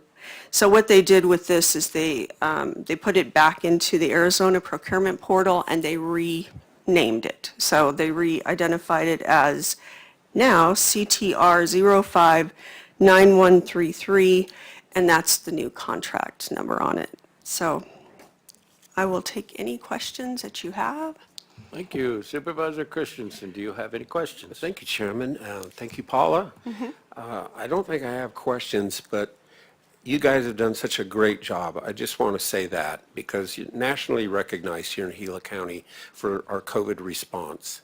I guess maybe I do have a question. You have about $800,000 to $900,000 to spend, right? So are you going to be able to do that, or do we need to pave a road? Yeah, no, actually, a lot of it has already been spent, and that's where, with it being overlapping, and that extension gives us enough time to make sure that all of the expenses have been paid, and it's been very difficult for payment, Mary, but to get all of the processes in place in order to get payment back. And so, yeah, we'll be fine with just, and like I say, from $1 million down to 40,000, and that's probably not going to take us to February, so. Is this money, let me ask you this. It just occurred to me to ask this. So a lot of salaried people worked a lot of extra time during this period of time without compensation for that overtime. Is this money have any availability to compensate for overtime? Boy, I sure wish I could say yes, but no, it does not. It doesn't. Yeah, it does not. Overtime, and actually for salaried employees, is just not something that happens. I know across the state, they were talking about other counties with different funding available through some of their counties, but this particular grant does not allow for that. Thank you. Supervisor Klein. Thank you, Mr. Chair. Paula, you guys done an outstanding job. Thank you. So really wanted you to pass that along to everyone and go from there. So thanks. Okay, thank you. Yeah, I just want to say thank you for all you've done and all that you have been through and been creative as you've gone through. It's just been great, and thank you for working with us on being recreative to bounce money around so that it can better serve our constituents. And so thank you very much, and if there's no further questions or comments, I'll call for a motion. Chairman Humphrey, I will move to approve amendment number 3 to the IGA agreement, contract number IGA 2021-037 with the Arizona Department of Health Services. Mr. Chair, I'll second that. Having a motion and a second, all in favor do so by saying aye. Aye. Aye. Aye. Item was approved unanimously. Paula, thank you very Thank you, much. Chairman, members of the board. Okay, moving on to M, information discussion action to adopt resolution number 22-04-03 designating Gila County as a Hidden Heroes County. Supervisor Klein and Joseph Dickinson. Thank you, Mr. Chair. So the Hidden Heroes resolution idea comes to us through the Elizabeth Dole Foundation. The Elizabeth Dole Foundation, as you all know, was put together by Senator Dole's wife, Elizabeth, and it was established to help with military caregivers and things of that nature. So we learned about this in NACO, is where we learned about it. And we contacted those folks. Joseph was able to attend that meeting with us online. It looks like a really good program, and it fits, this particular Hidden Heroes idea will fit perfectly with the Veterans Camp in Young for the county. And so going forward, Arizona has one of the largest number of hidden heroes supporting communities in the country. So it's already strongly established here in Arizona, and we would like to add to that. And so with that, I asked Joseph to be up here as part of this presentation. And Joseph, you want to chime in there? Roger that. Thank you, Supervisor Klein. Chairman, Board of Supervisors, when it comes to the operational end of what this foundation supports, and then what our role is, the foundation was established to support the Caregivers Initiative is one of their big ones that they're looking to get support with. Over the years, there's been a huge gap in support for the caregivers. And the caregivers are wives, mothers, sometimes fathers, and other family members that support veterans with a full spectrum of injuries. The VA and other programs don't support these caregivers. So different initiatives like this have been established to be able to support those communities. More recent, the VA has acknowledged that it was such a huge help to get to the base of the family and the structure that they do support these initiatives verbally. However, they just don't have the resources to support. The mission of the Hidden Heroes campaign is the close gap to raise awareness of the caregivers, inspire individual businesses, communities, civic organizations, faith, government leaders to take action to support the caregivers, and to establish a national registry of resources and encourage caregivers to register at hiddenheroes.org to connect them to the resources and support. Now, as far as the county's commitment, if we were to vote to be part of this program, we would be part of that community. And as Supervisor Klein mentioned, Arizona is leading the way. We're outperforming Texas and California. So being part of that initiative to 10% of our population of veterans would be able to seek and identify the caregivers in our communities to connect with local resources. We can accomplish that during our outreach to veterans community groups that is part of our current work plan for the Pinto Valley Veterans Retreat. We will have an annual observance day and or a resource event to put caregivers in touch with local resources and to honor and recognize them and their efforts.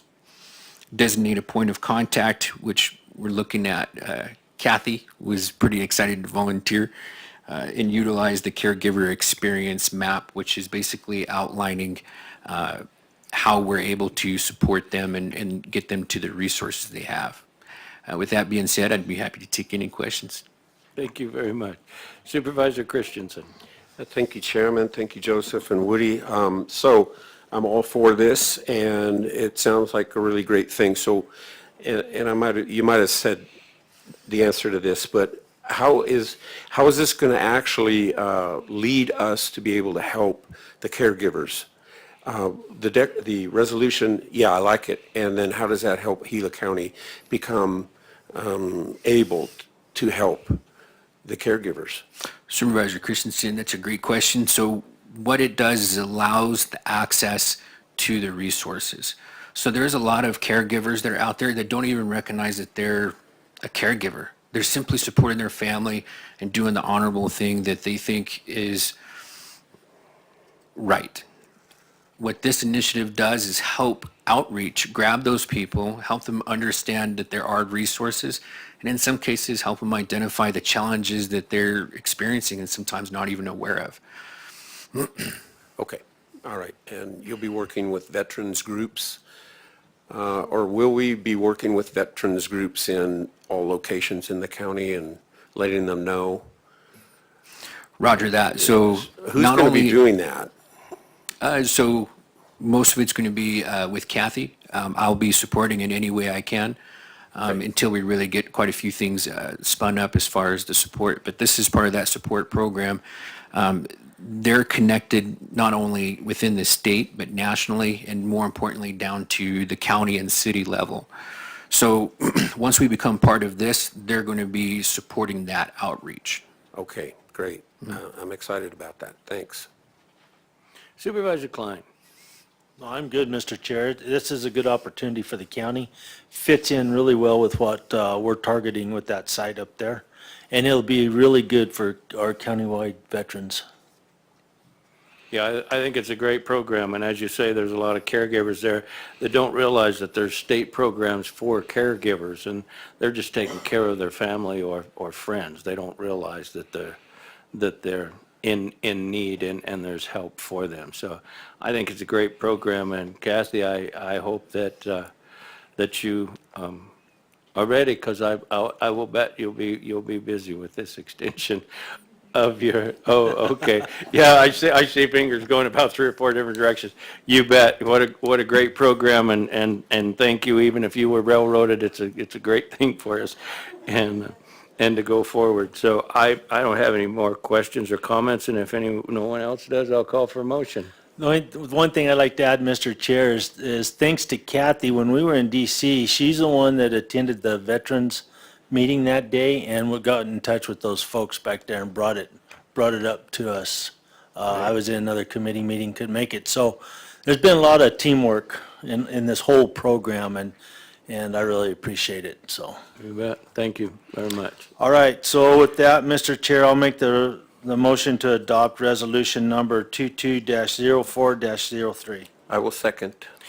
Having a motion, a second, all in favor, do so by saying aye. Aye. Aye. Aye. Item was passed unanimously. Thank you very much. Thank you. Okay, moving on to N. Information, discussion, action to approve agreement number 030722 to sell a 1989 F-350 dump truck, which is unnecessary for the county to use, to the White Mountain Apache tribe for consideration of $1 for the public purpose to assist with the maintenance and upkeep of the Cedar Creek Cemetery located in Gila County. Supervisor Klein. Mr. Chair, thank you. So this started probably a year ago, I would say.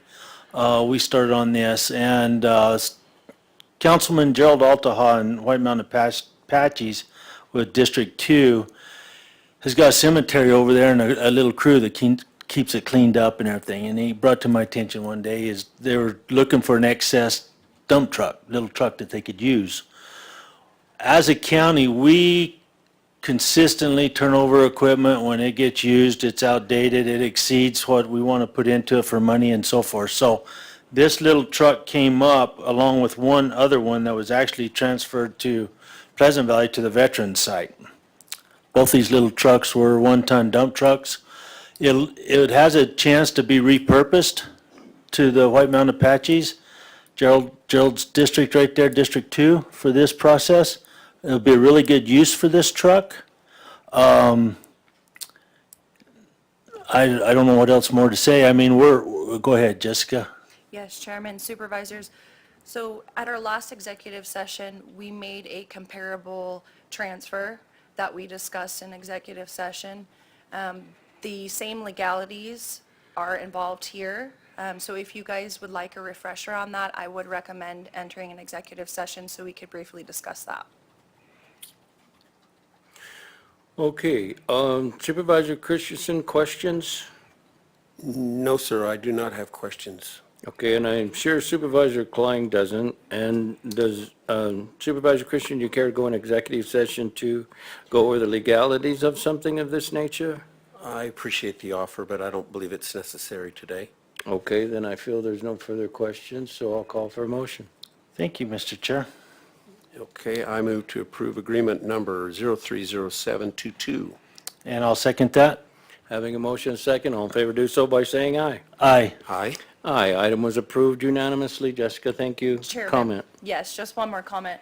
If we could please read the motion as is, because some of those legalities are intertwined with that motion, so those key phrases in there are important. Okay, so do we need to rescind our past motion for the new motion? Pardon me? He just did. Yeah, we Voted.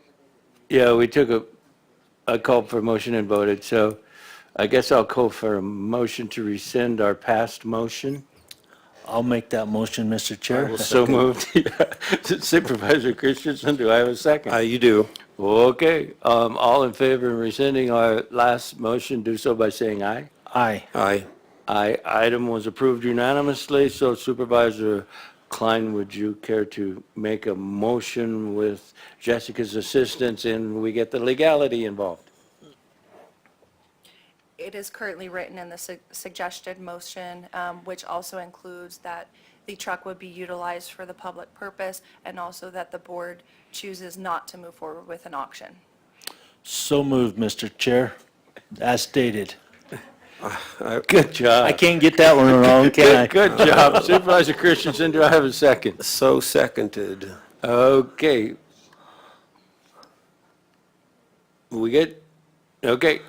I have a motion and a second. All in favor, do so by saying aye. Aye. Aye. Aye. Item was approved unanimously, both times. Okay. Moving on to information, discussion, action to accept quotation number Q 460022 from Environmental Systems Research Institute Incorporated, ESRI, to renew a subscription to use ESRI software program for 3 years at a cost of $38,500 per year, plus sales tax, for a total of $125,779.50 beginning on May 23rd, 2022, and approve the Associated Small Enterprise Agreement. Mary Billingsley, good morning. Good morning, Mr. Chair. Good morning, members, supervisors. I believe Tom Holman is on the phone if you have any questions about this item. Every 3 years, we renew this agreement for the software that powers our mapping service.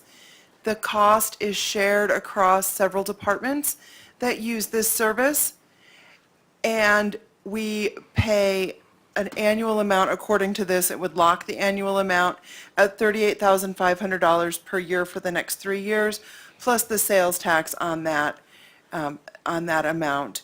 And this would allow us to continue using our existing contract. Be happy to answer any questions, or if Tom has anything to add. Tom, do you care to add anything? He's on the phone. Okay, he might not be with us. We've been at this for quite a while this morning. Okay, then I guess Supervisor Christensen, do you have any questions? Thank you, Chairman, and thank you, Marin, for the presentation. I have no questions. Supervisor Klein. Man, I don't think I do, except for one. Is this gone up in cost compared to what we were spending on it, or is it about the same? It's about the same. It didn't go up more than we expected it to. Okay, thanks. Okay, and I have no questions, so I'll call for a motion. Okay. Mr. Chair, I'll make the motion to accept quotation number Q460022 from Environmental Systems Research Institute Incorporated in the amount of $125,779.50 and approve the small enterprise agreement. I will second, Mr. Chairman. Having a motion and a second, all in favor do so by saying aye. Aye. Aye. Aye. Item was passed unanimously. Mary, thank you. Thank you.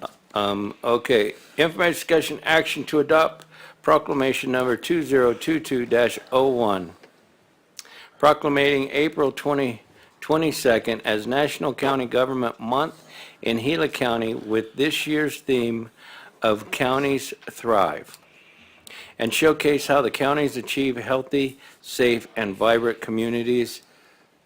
Good morning, Jackie. Good morning, Mr. Chair and board members. I will be presenting all of my items from the podium so that, for the benefit of the YouTube folks, because where I have been sitting isn't on the camera. So this item, we annually proclaim the month of April as a part of National County Government Month, along with our National Association of Counties, which establishes April as County Government Month annually. And it was mentioned earlier, but I just want to go back and point out that because we really didn't celebrate this because we really didn't have large signs up, but we now have, so in 2019, Gila County received an award from the National Association of Counties, and the poster has been up. We now have posters up in both locations, Globe and Payson, for the 2020 award, which had to do with the summer youth program, and the 2021 award, which is the county's response to COVID. And when you figure, with a country of more than 3,000 counties and other designations, that for us to have an award every year for 3 years, we're at least doing something right here. I want to take a moment to just talk about some of the other activities that are happening in conjunction with or at the same time as National County Government Month. And I'll lead off with, this happens to be National Library Week, so be sure and go get a library card. We have the grand opening of the Tommy Klein Martin Complex scheduled for Tuesday, April 19th. The public's invited at 3 p.m. with a ceremony prior to that. We have a Gila County Health Fair and Benefit Fair scheduled for both in Payson on Wednesday, April 27th, and in Globe on Thursday, April 28th. So employees and folks that are signed up for our health insurance as well as our other benefits can get more information or perhaps sign up. And with that, I'll stand for any questions. I didn't really plan on reading the proclamation. I can if you'd like. Thank you. Supervisor Christensen, questions? Thank you, Chairman. Thank you, Jackie. I have no questions. Supervisor Klein? Thank you, Mr. Chair. Jackie, thank you for this. This is a good deal. Yeah, and I thank you and staff as well, because those awards are hats off to staff a lot. So if there's no further questions, I'll call for a motion. Chairman Humphrey, I'll move to adopt proclamation number 2022-01. And Mr. Chair, I'll second that. Having a motion second, all in favor do so by saying aye. Aye. Aye. Aye. Item was approved unanimously. Going to Q, information discussion action regarding premium rates in the Arizona Local Government Employee Benefit Trust for Gila County employee insurance and benefit plans to be effective as of July 1st, 2022 as follows. Adopt Schedule A Employee Insurance Contributions FY 2023 attached to this agenda item. Again, Jackie. Thank you, Mr. Chair and board members. I generally stand in front of you annually to talk about our employees' health insurance program. We have been a part of the Arizona Local Government Employee Benefit Trust since 1999, and there have been several years where there were not increases to the premiums, but over the last few years there have been increases to premiums. 3 years ago there was 0 increase. Last year it was a 2% increase. And this year, we're facing a 6% increase in the cost of premiums with no change to deductibles, no change to out-of-pocket maxes, no change to co-pays. And with that, with a 6% increase, we've always shared the cost of increases to the premiums with the employees. As a member of the trust, part of the trust documents state that counties will pay 90% of the health care of the premium for employee-only coverage and at least 50% of the premium for family medical coverage. As a county for the last however many years that's been, 23, coming 24 years, the county has made a commitment to support family medical coverage at about 76% to keep health care affordable for our employees. So by using the 90% that is required by the trust and the 76% that has been a long-standing percentage of support, this will in fact result in a small increase to employees. Dave, could you just page down to where we get to the part where we can see how much that is? Thank you. So for single coverage, it's a $2.50 per month increase. for folks that take for medical coverage, the vision and dental didn't really change. So for single coverage, an employee will be paying, for employee-only coverage, an extra $2.50 per month. For family coverage, employees will be paying an additional $22 per month. And remember, those are split by paychecks, 24 paychecks a year. So family coverage will be going up $22 per month. We would like to reconfirm the Gila County base contribution rate for the health savings account at $10 per month for single coverage and $25 per month for family coverage. And the dollar-for-dollar match above that, an additional $40 per month for single coverage and $75 per month for family coverage for employees that choose the high deductible health plan. And we ask that you adopt Schedule A as attached. And I will answer any questions. Thank you, Jackie. Supervisor Christensen, do you have questions? Thank you, Mr. Chairman, and Jackie. So, yeah, I do. I don't know that I like this. The promise of the county to provide health care and costs go up, and I know that, but we're not increasing wages to accommodate that. So what we're doing is we're actually taking and reducing the take-home pay for our employees that are already struggling in many cases. So if the county absorbs this increase, what's that number? Well, Mr. Chair, Supervisor Christensen, I'll answer any questions, but sometimes it's with I have not done that math. There is an anticipated cost of living increase that I expect will be in front of the board before July 1.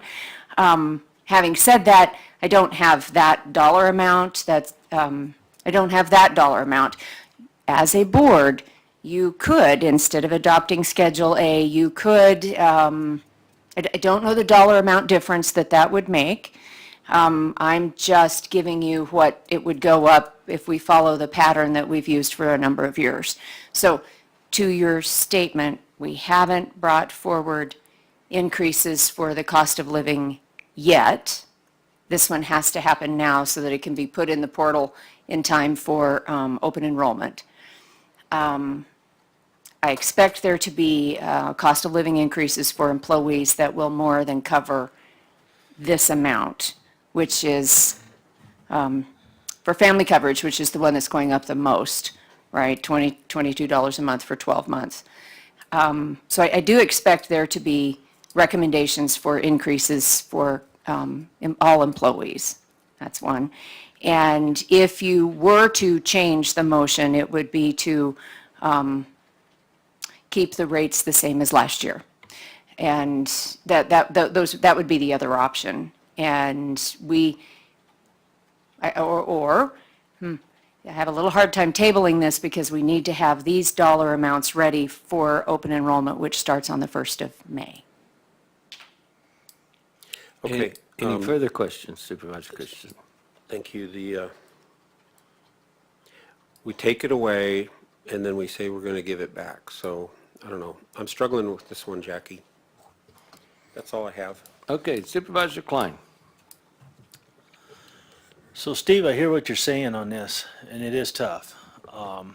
But I know we have to do something to keep everybody's insurance going for right now and keep in there. But what I would say from my standpoint is, we need to be looking at the cost of living increase for sure, but the problem is right now is the increase in the cost is going to far exceed anything we're going to put into a small percentage in our wages anyway. So I think, by the time we get done looking at what we're talking about as far as salaries, all of that, it's going to pretty much shake out. But we're going to have to do something as a board. I can tell you that. It's going to have to come back in front of us somewhere along the way soon to discuss. I knew you were going to throw Jackie a curveball on that, what's it going to cost stuff, because, you think about a few dollars a month, but you multiply that by the size of our county and it runs into a lot of money. It really does. Maybe Jackie's got a figure coming to us. You know what, I can give us a figure.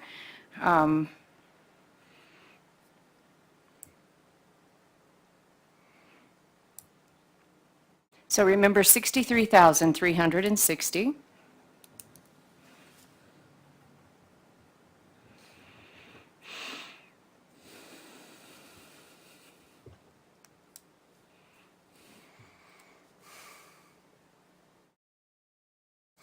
Okay, anybody want to sing a song on our downtime? And another 7,200, so about $70,000 is the amount that we are asking employees to, For the year. that's a year. That's the, so we're asking single coverage, which is proposed to go up by $2.50 per month times 12. So we're asking employees with single coverage to pay an additional $30 a year. And then for family coverage, to keep it at the 76% coverage rate, we're asking family coverage to be an additional $264 per year per member. And then I did rough estimates of how many we have signed up for single coverage and how many we have signed up for family coverage, and it's around $70,000 is the difference. 70,560. So if we stayed the same, the county would have to come up with the $70,000 or whatever it is. Mr. Chair, Supervisor Klein, the county's already coming up with the majority of the increase. 90%, is it not? 90, well, yes. So I don't have that slide with me, but can we page up just a little bit? Thank you. So that $630 premium amount in that first column for total premiums, and we're just going to talk about the PPO. The high deductible is less, but we seed that amount into their health savings account, so it becomes the same dollar amount as $630. The county's already providing 90% of that $630, and last year we were providing 90% of, I don't know what it was off the top of my head, about $580 or $580. So the premium went up 6% of the number that resulted in $630. You see what I'm saying? So the county's already absorbing the sizable increase of the 6% of $630. It wasn't. I'd have to do a little calculation here. It was something less than $630 times 6% would give you a close number to what it was. The family coverage, and we can go look at last year's form and find it. The family medical coverage total premium is $1,495 this year, and of that, the county's paying $1,136. Those are per monthly costs. That one also went up 6%. So county is absorbing 76% of family coverage, 90% of single coverage. What we have done in the past, supervisors, is when it goes up, we try to incrementally share that cost, that additional burden of health care coverage. The county pays more, so do employees, proportionately, to keep it at 90 and 76. So I think I comprende. But $70,000 is not a lot of money, so I just feel like I need to side for the employees on this one. So what you're saying, Steve, is keep it like we had last year, and the county will pick up the increase? Yeah.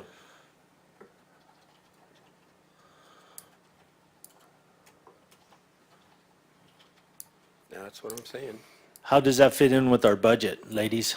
Well, Mr. Chair, Supervisor Klein, we can budget for that. We are already budgeting for an increase. It's a fixed pot of funds, so whatever goes out here can't go out over there. But it is a relatively small amount of an increase. And you could make the motion to keep the premiums at the same rate as FY22, and we can do the math backwards and make sure that's in the portal in time for open enrollment. I'm getting some different looks from finance. Yeah. Supervisor Christian, if that's kind of the questions that you've had, and you're semi-okay with the questions and you've made your point. Supervisor Klein, do you have questions? My questions are a lot in line with Steve's, Mr. Chair. You know, we have folks that's having a hard time surviving as it is with the cost of everything, and to add even a little bit of burden on their monthly incomes is tough on them. And so I wished I had more information right now on dollars, because you finance ladies know I'm always asking dollars. So in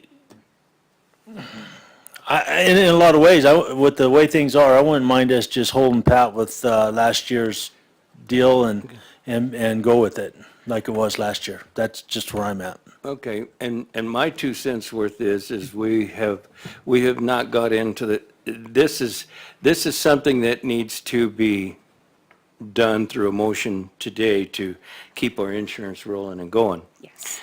What we haven't had become before us at this point, but it's been a big conversation with me and staff, is wage increases. And so where I'm at, if we have that motion today, where I'm at, that's okay, we'll make that motion today, but then that percentage will come off of the wage increase in future conversations. So to me, it's just a flip-flop, whether we do this now, and then the wage increases can include that and some, then that's done, or if you want to do it however, and then that will make a difference when we're talking wages, so. Mr. Chair, I don't disagree with that. There has to be a balance, and, you know, as a small county, we can't cover all bases for everybody. We have to work within our limitations, so, but I do know that we have to do something today to keep this rolling. Okay. Chairman? We got somebody Did on the I line. hear someone? I believe it's James. James, you're on? James Mendel. Okay, well, good morning, James. I didn't know you were a fly on the wall. I'm a fly on the wall today. Go ahead. Chairman, this is extremely complicated, and going through the entire budget and making things balance for the county to, you might say $70,000 is not a lot of money, but this morning there was approved a grant match the sheriff's office brought to the board without identifying where that match is coming from. Just saying, oh, well, the rest of us can do it, and that was approved. There's also a part of that grant for the video cameras. There's IT. There's hardware that has to be approved with that. There has to be hardware that records all those images, which take up tons of space. And we go through all this, and we're saying, well, $70,000 is not a lot, but when you're looking at the county is already absorbing in this $100,000, that is not a small amount of money that the county has already planned to put into the budget. And just say, well, add $70,000, I believe is fiscally irresponsible. Thank you. That's it.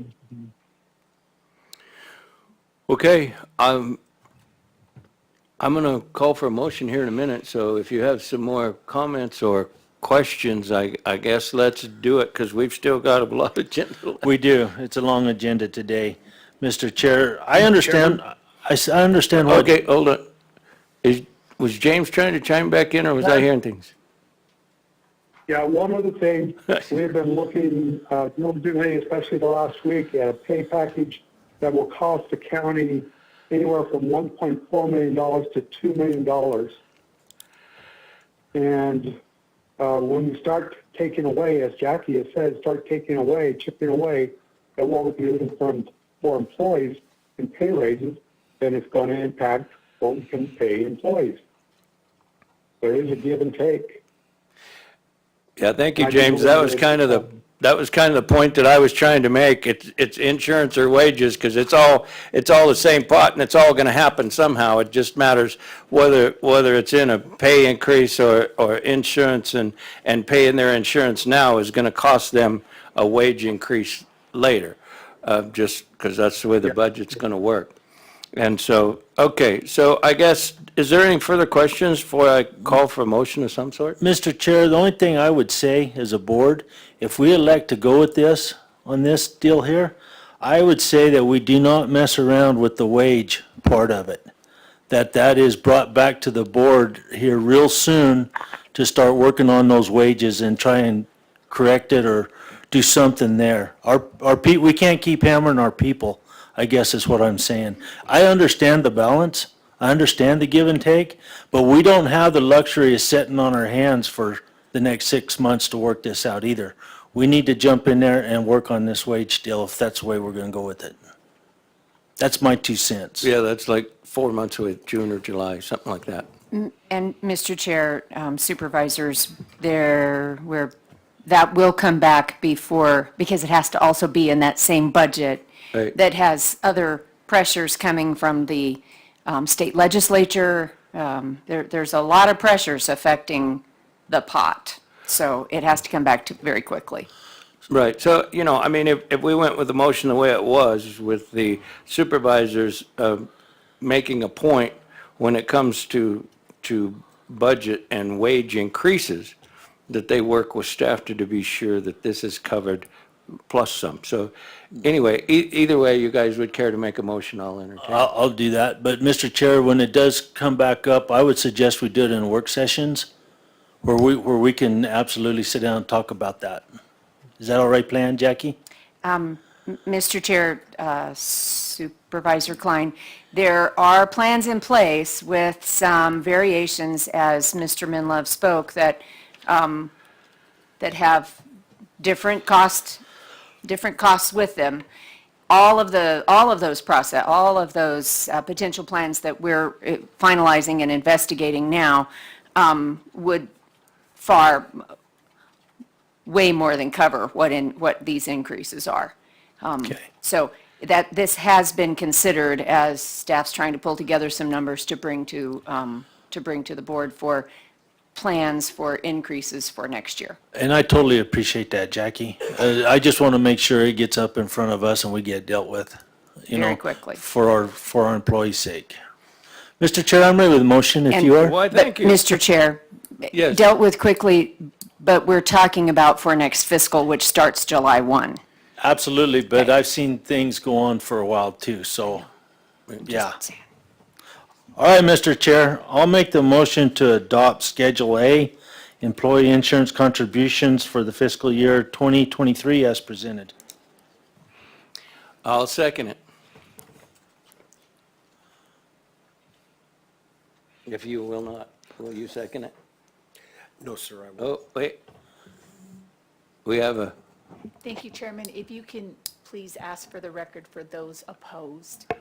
okay. That way we have, Oh, okay, yeah, I will if we get that far. Okay, you made, Supervisor Klein made a motion. Yes. Supervisor Christensen, do I have a second from you? No, sir. Okay, I figured not. And I'll second the motion. So I have a motion and a second, so all in favor, say aye. Aye. Aye. All opposed, say nay. Nay. Okay, Supervisor Klein, Supervisor Humphrey was a yea, Supervisor Christensen was a nay. Okay, moving forward, can I have a motion to adjourn as Gila County Board of Supervisors and convene as a Gila County Library District Board of Directors? Yes, sir. Mr. Chairman, so moved. And I'll second it. Having a motion second, all in favor do so by saying aye. Aye. Aye. Aye. Okay, now we are the Gila County Library District Board of Directors, and information discussion action to approve renewal and acceptance of grantee agreement number GRARC004-19-09, 19-01-Y5 between the Gila County Regional Partnership Council, Arizona Early Childhood Development and Health Board, first things first, and the Gila County Library District in the amount of $60,000 for fiscal year July 1st, 2022 through June 30th, 2023. Jackie Sanders, again, good morning. Thank you, Mr. Chair Oh, and board afternoon. members. We just turned into afternoon. Good afternoon. We don't make up that number. I'm just telling you, that's a state number. That's like this long. And this is the last renewal on this grantee agreement that we received. They generally run for 4 years, but because of COVID, right, that we lay everything at that door. This is the 5th year of this grant renewal. This is for $60,000 for the Gila region.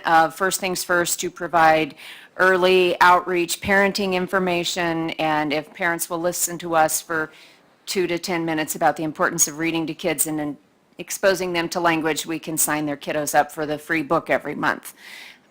This is half of the total of what we provide with these grants. The next item is the other half. So I'm just asking for approval for renewal and acceptance. We apply one time and then we renew and accept the following year. So next year we'll be back with a brand new grant, and I'll take any questions. Okay, thank you. Supervisor Christensen, do you have questions? Thank you, Chairman. No, I have none. Thanks, Jackie. Supervisor Klein? I'm good, Jackie, thanks. Thank you. Okay, then I will call for a motion.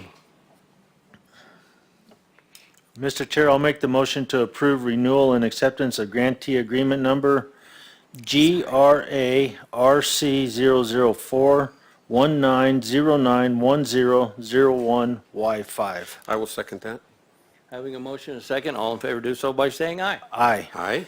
Aye. Item was approved unanimously. Again, Jackie in the library, information discussion, action to approve renewal and acceptance of grantee agreement number GRARC029-19-0935-01-Y5 between the San Carlos Apache Regional Partnership Council, Arizona Early Child Development and Health Board, first things first, and the Gila County Library District in the amount of $70,000 for fiscal year July 1st, 2022 through June 30th of 2023. Thank you, Mr. Chair and board members. So this is the second half of this renewal process. This is for the San Carlos Regional Council to do the same kind of early literacy, parent outreach, sign kiddos up for books to come to them at no cost to them in the mail every month from birth till they turn 5. In addition, on the San Carlos side on the San Carlos region, we also hold baby time, story time, and early childhood story times at the library to continue to promote that early connection between kiddos and books. And I'll answer any questions. Thank you. Supervisor Christensen, do you have questions? Thank you, Chairman. No, I don't. Supervisor Klein? I'm good, thank you. I have no questions, so I will call for a motion. Okay, Mr. Chairman, I will move to approve the renewal and acceptance of a grantee agreement number GRARC029-19-0935-01-Y5. Mr. Chair, I'll second. Having a motion and a second, all in favor do so by saying aye. Aye. Aye. Aye. Item was approved unanimously, and I'll also call for a motion to adjourn as Gila County Library District Board of Directors and reconvene as Gila County Board of Supervisors. So moved, Mr. Chair. A second. Second. Okay, I have a motion and a second. All in favor do so by saying aye. Aye. Aye. Aye. Item was approved unanimously. Going on to T, information discussion action to discharge M. Lisa Brazil from the Gila County Industrial Development Authority Board of Directors effective April 5th, 2022. And I believe that Lisa Brazil had sent a letter to each member of the Board of Supervisors and had also sent a letter to the clerk of the board and addressing the board. The letters to the Board of Supervisors were more information than what was given to be read because there's a 3-minute limit. And I have asked Jackie Sanders to read the letter presented to the board through Marion Shepherd. And so, Jackie, will you please read that letter? Yes, Mr. Chair and board members. And I'm a fast reader, so we'll get through the 3 minutes. This is addressed to Tim Humphrey, District 2 Supervisors, Gila County Board of Supervisors, 1400 East Ash Street, Globe, Arizona. The adage, "no good deed goes unpunished," certainly applies to the situation you have put me in. I am one member of a 9-member board, one member of a 5-member subcommittee, one of whom you nominated to the IDA, trying to help resolve a never-ending sewer nightmare for the residents of the TRSD, yet you have singled me out for attack and removal from the IDA. Your public display of anger at the IDA board meeting, laser-focused only on me, was unwarranted and is on the record for all to note. In 2018, the IDA voted to withdraw support from the TRSD and to write a letter to the USDA and Congressman O'Halloran informing them of that decision. As a matter of record, our current president of the IDA was, in fact, the one who seconded the motion. You did not seek any resignations at that time. Interesting. In 2015, the Tri-City Board and Pace Engineering informed the residents of the Tri-City District that forming a partnership with the town of Miami was the best option to resolve the wastewater issues in the district. They followed legal protocol and gave the residents of the district the opportunity to vote on partnering with Miami, which they voted to do. As a result of that vote, the only legal option is to partner with Miami. Residents of the TRSD never authorized the TRSD board to build a third wastewater treatment plant. In 2015, the town of Miami agreed to form a partnership with TRSD. 7 years later, the March 22 IDA meeting, the town of Miami again asserted an eagerness to partner with TRSD. This point has continually been omitted from USDA documents submitted by TRSD. If that partnership had occurred in 2015, the residents of TRSD would have a functional sewer system today. You appointed me to the Gila County IDA Board to further the IDA's mission of promoting economic growth and improving the quality of life for residents. Building a third plant is not in the residents' best interest. Ask the residents of Tri-City if they would like to pay $35 million to flush their toilet or $8 million to flush their toilets. The end result is the same, the ability to flush toilets. I'm absolutely befuddled that you, Supervisor Humphrey, would attack me for advocating for and protecting the residents of the Tri-City District, your constituents. You have been aware of the push for a third unnecessary wastewater plant without taxpayers' consent since your service on the IDA board in 2015, but you have done nothing to stop it. My role with the IDA is to advocate on behalf of our area's residents. If you think that makes me a menace to public service and this community at large, I question your ability to serve the constituents of your district. I would advise you to take a look at the role and responsibilities of a county supervisor. You are the one who has failed to advocate for the residents of the TRSD for the past 7 years. The IDA is set up as an independent organization. Your outside influence and bullying tactics with the board, especially me, illustrates why the IDA is supposed to be independent from government interference. Perhaps the other IDA board members need to be reminded of that fact and reminded what they voted for in 2018. I did not go rogue. I was one part of a committee who agreed that it was time to get off the TRSD roller coaster, period. Chairman? Yes. Yes, I will strongly recommend an executive session so that I can provide you with some legal advice for this agenda item. Okay. I guess I'll call for a motion to go into an executive session. Mr. Chair, I'll make the motion to go into executive session on this item. I will second that. Having a motion and a second, all in favor do so by saying aye. Aye. Aye. Aye. I will see you in executive session in about 10. Okay.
Okay, we're all here. Okay, I'd like to reconvene as the Board of Supervisors. And I would like to call for a motion. Mr. Chairman, I'll make a motion. Pursuant to Arizona Revised Statute 35-705, I move to discharge M. Lisa Brazil from the Gila County Industrial Development Authority Board of Directors without cause, effective April 5th, 2022. Mr. Chair, I'll second that. Having a motion and a second, all in favor do so by saying aye. Aye. Aye. Aye. Item was approved unanimously. Okay, moving on to 4, consent agenda item. Any matter on the consent agenda will be removed from the consent agenda and discussed and voted upon as a regular agenda item upon the request of any member of the Board of Supervisors. Supervisor Christensen and Supervisor Klein, do either one of you care to take anything off the consent agenda item and discuss as an individual item? I do not. I do not. Okay, then I'll call for a motion to accept consent agenda items A through L. So moved, Mr. Chair. I will second. Okay, having a motion second, all in favor do so by saying aye. Aye. Aye. Aye. Consent agenda items were approved unanimously. Moving on to 5, call to the public. Do we have any public in Payson that would care to address the board today? No, sir. Do we have any public here in Globe that would care to address the public today? YouTube? No comments, and at the highest today, we had 24. 24. Okay, that's good. I'm glad people are tuning in. All right, then, moving on to 6. At any time during the meeting pursuant to ARS 35-431.02K, members of the Board of Supervisors and the County Manager may present a brief summary of current events. No action may be taken on information presented. Jackie, would you care to enlighten us on anything today? I believe that I had plenty to say during my county government month.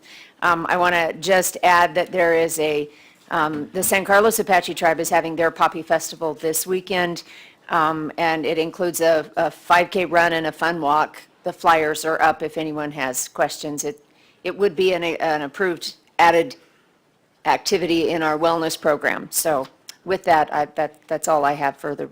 Okay, thank you very much, Supervisor Christensen. Thank you, Mr. Chairman. A few days ago, the Payson Pro Rodeo Committee of 2021 presented me with this certificate of appreciation, Mr. Dan Wills, and it is to the Gila County Board of Supervisors and their appreciation toward us with the help of their rodeo committee.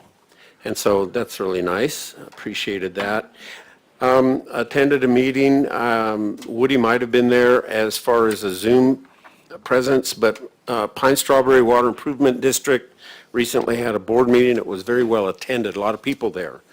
They have a lot of concern in that area over their water, access to water, and sustainable water, and finding grants and money to improve their system. They have a very large hill to climb when it comes to that. 67 million to repair pipes. They feel they need 135 million to bring everything up to standard. So that's a pretty large number. They're working with the senators in the state, and so I'm going to try and make myself available to advise or help with anything going forward with that. I plan on having meetings with the board and talk about that. It's basically a crisis. I do plan on having a town hall meeting in Pine this month. I haven't got the exact date yet, so that will be coming. And then tomorrow I'll be on KRIM radio to talk about county things. That's all I have. Thank you. Well, good. Supervisor Klein. Thank you, Mr. Chair. And so to tie in with that, I was a part of that. I was on the Zoom and on the call-in. Audio sucked on that meeting, and so I was only able to get bits and pieces of it as I went through there. One thing that I was picking up on, it seems like we are getting slammed a little bit as far as development and allowing buildings and stuff like that going into place in Pine and Strawberry. I think there's a lot of, I wouldn't say a lot of misinformation, but I think there is some misinformation for folks out there. One is, and I did not know this until I asked Randy about it, is we have 7 providers, water providers in Pine and Strawberry. Wow. And so where we ask for a will serve certificate for an establishment or whatever it is, and they give it to us, we're not water experts. We rely on these providers to give us what they feel they can supply. And so, but regardless, it seemed like some of the consensus from some folks in there was that we basically needed to back off on that. That's what I got, and maybe I'm wrong. There is concerns over development. That is absolutely true. And so where I go with that is they need to go to their boards, their water boards, and say, look, we have issues. You know, quit giving the certificates out for buildings or whatever. I mean, that's all we can do is go by what's provided. If they don't provide us with something, as Randy has informed me, then we don't build. I mean, that's just it. It doesn't happen. But everybody, and I say this too because ever since we were young, Jackie, a long time ago, Pine and Strawberry has always had a water issue. This isn't anything new for Pine and Strawberry. It's always been an issue there, you know, and so, but I was a part of that meeting, and it did look like there was a lot of people on there. There's a lot of people on the Zoom part of it, so anyway, I just wanted to throw that out there. The other thing I wanted to bring everybody up to date with is by our emergency meeting here a week or so ago, it pulled us out of the WIOA agreement, and there's going to be a special meeting in Sholo on Friday with the 3 county managers, Navajo County, Apache County, and Gila County, to see if there's a way of bringing this back together, pulling this back together. I hope that there is. I hope that everybody can sit down and go over the issues and pull it all back together. There's a lot at stake riding on this. I've said during that meeting, there's always room for improvement. I totally believe that. So I look, well, I'm not gonna lie to you, I don't look forward to this meeting, but it needs to happen, and hopefully the three managers will be willing to work together and redo an agreement and put us back on track. One thing that was requested, that there's a representative from each of the 3 boards, Board of Supervisors. I will be there, but, and this is something I would ask you, Jessica, I am the chairman on that WIOA board, so I've got to recuse myself again from anything to do with our county board. So that's the way I would look at it. I would agree, that's the best practice, being that you're on the board. I think it would be more appropriate for Supervisor Humphrey or Supervisor Christensen to be a part of that meeting. To represent the county. Yes. Because I'm on the board, not on behalf of the county. I'm on the board because of my business. That's why I'm on it. And so, so yeah, I did not want to represent both. I wasn't going to, be honest with you, so. And I know Supervisor Humphrey may be tied up, so Vice Chair. And with that, that's all I had. That's all I got. Okay, thank you. Yeah, I was on Kiko Radio on Thursday with Barry Johnson from the Globe Ranger District to discuss fire mitigation and kind of what's going on with some fires or expected from fires this year. Held a stagecoach draining meeting with staff and Tierra Water. We're trying to get some drainage done out at Roosevelt, and we have some issues with a water management company and moving some of their utilities. I'll also be on Kiko this Thursday, And on that meeting on Friday, I would like very much to be able to attend. And I understand that I can also be on Zoom, but I will be traveling that day, so I can't guarantee that I will have service.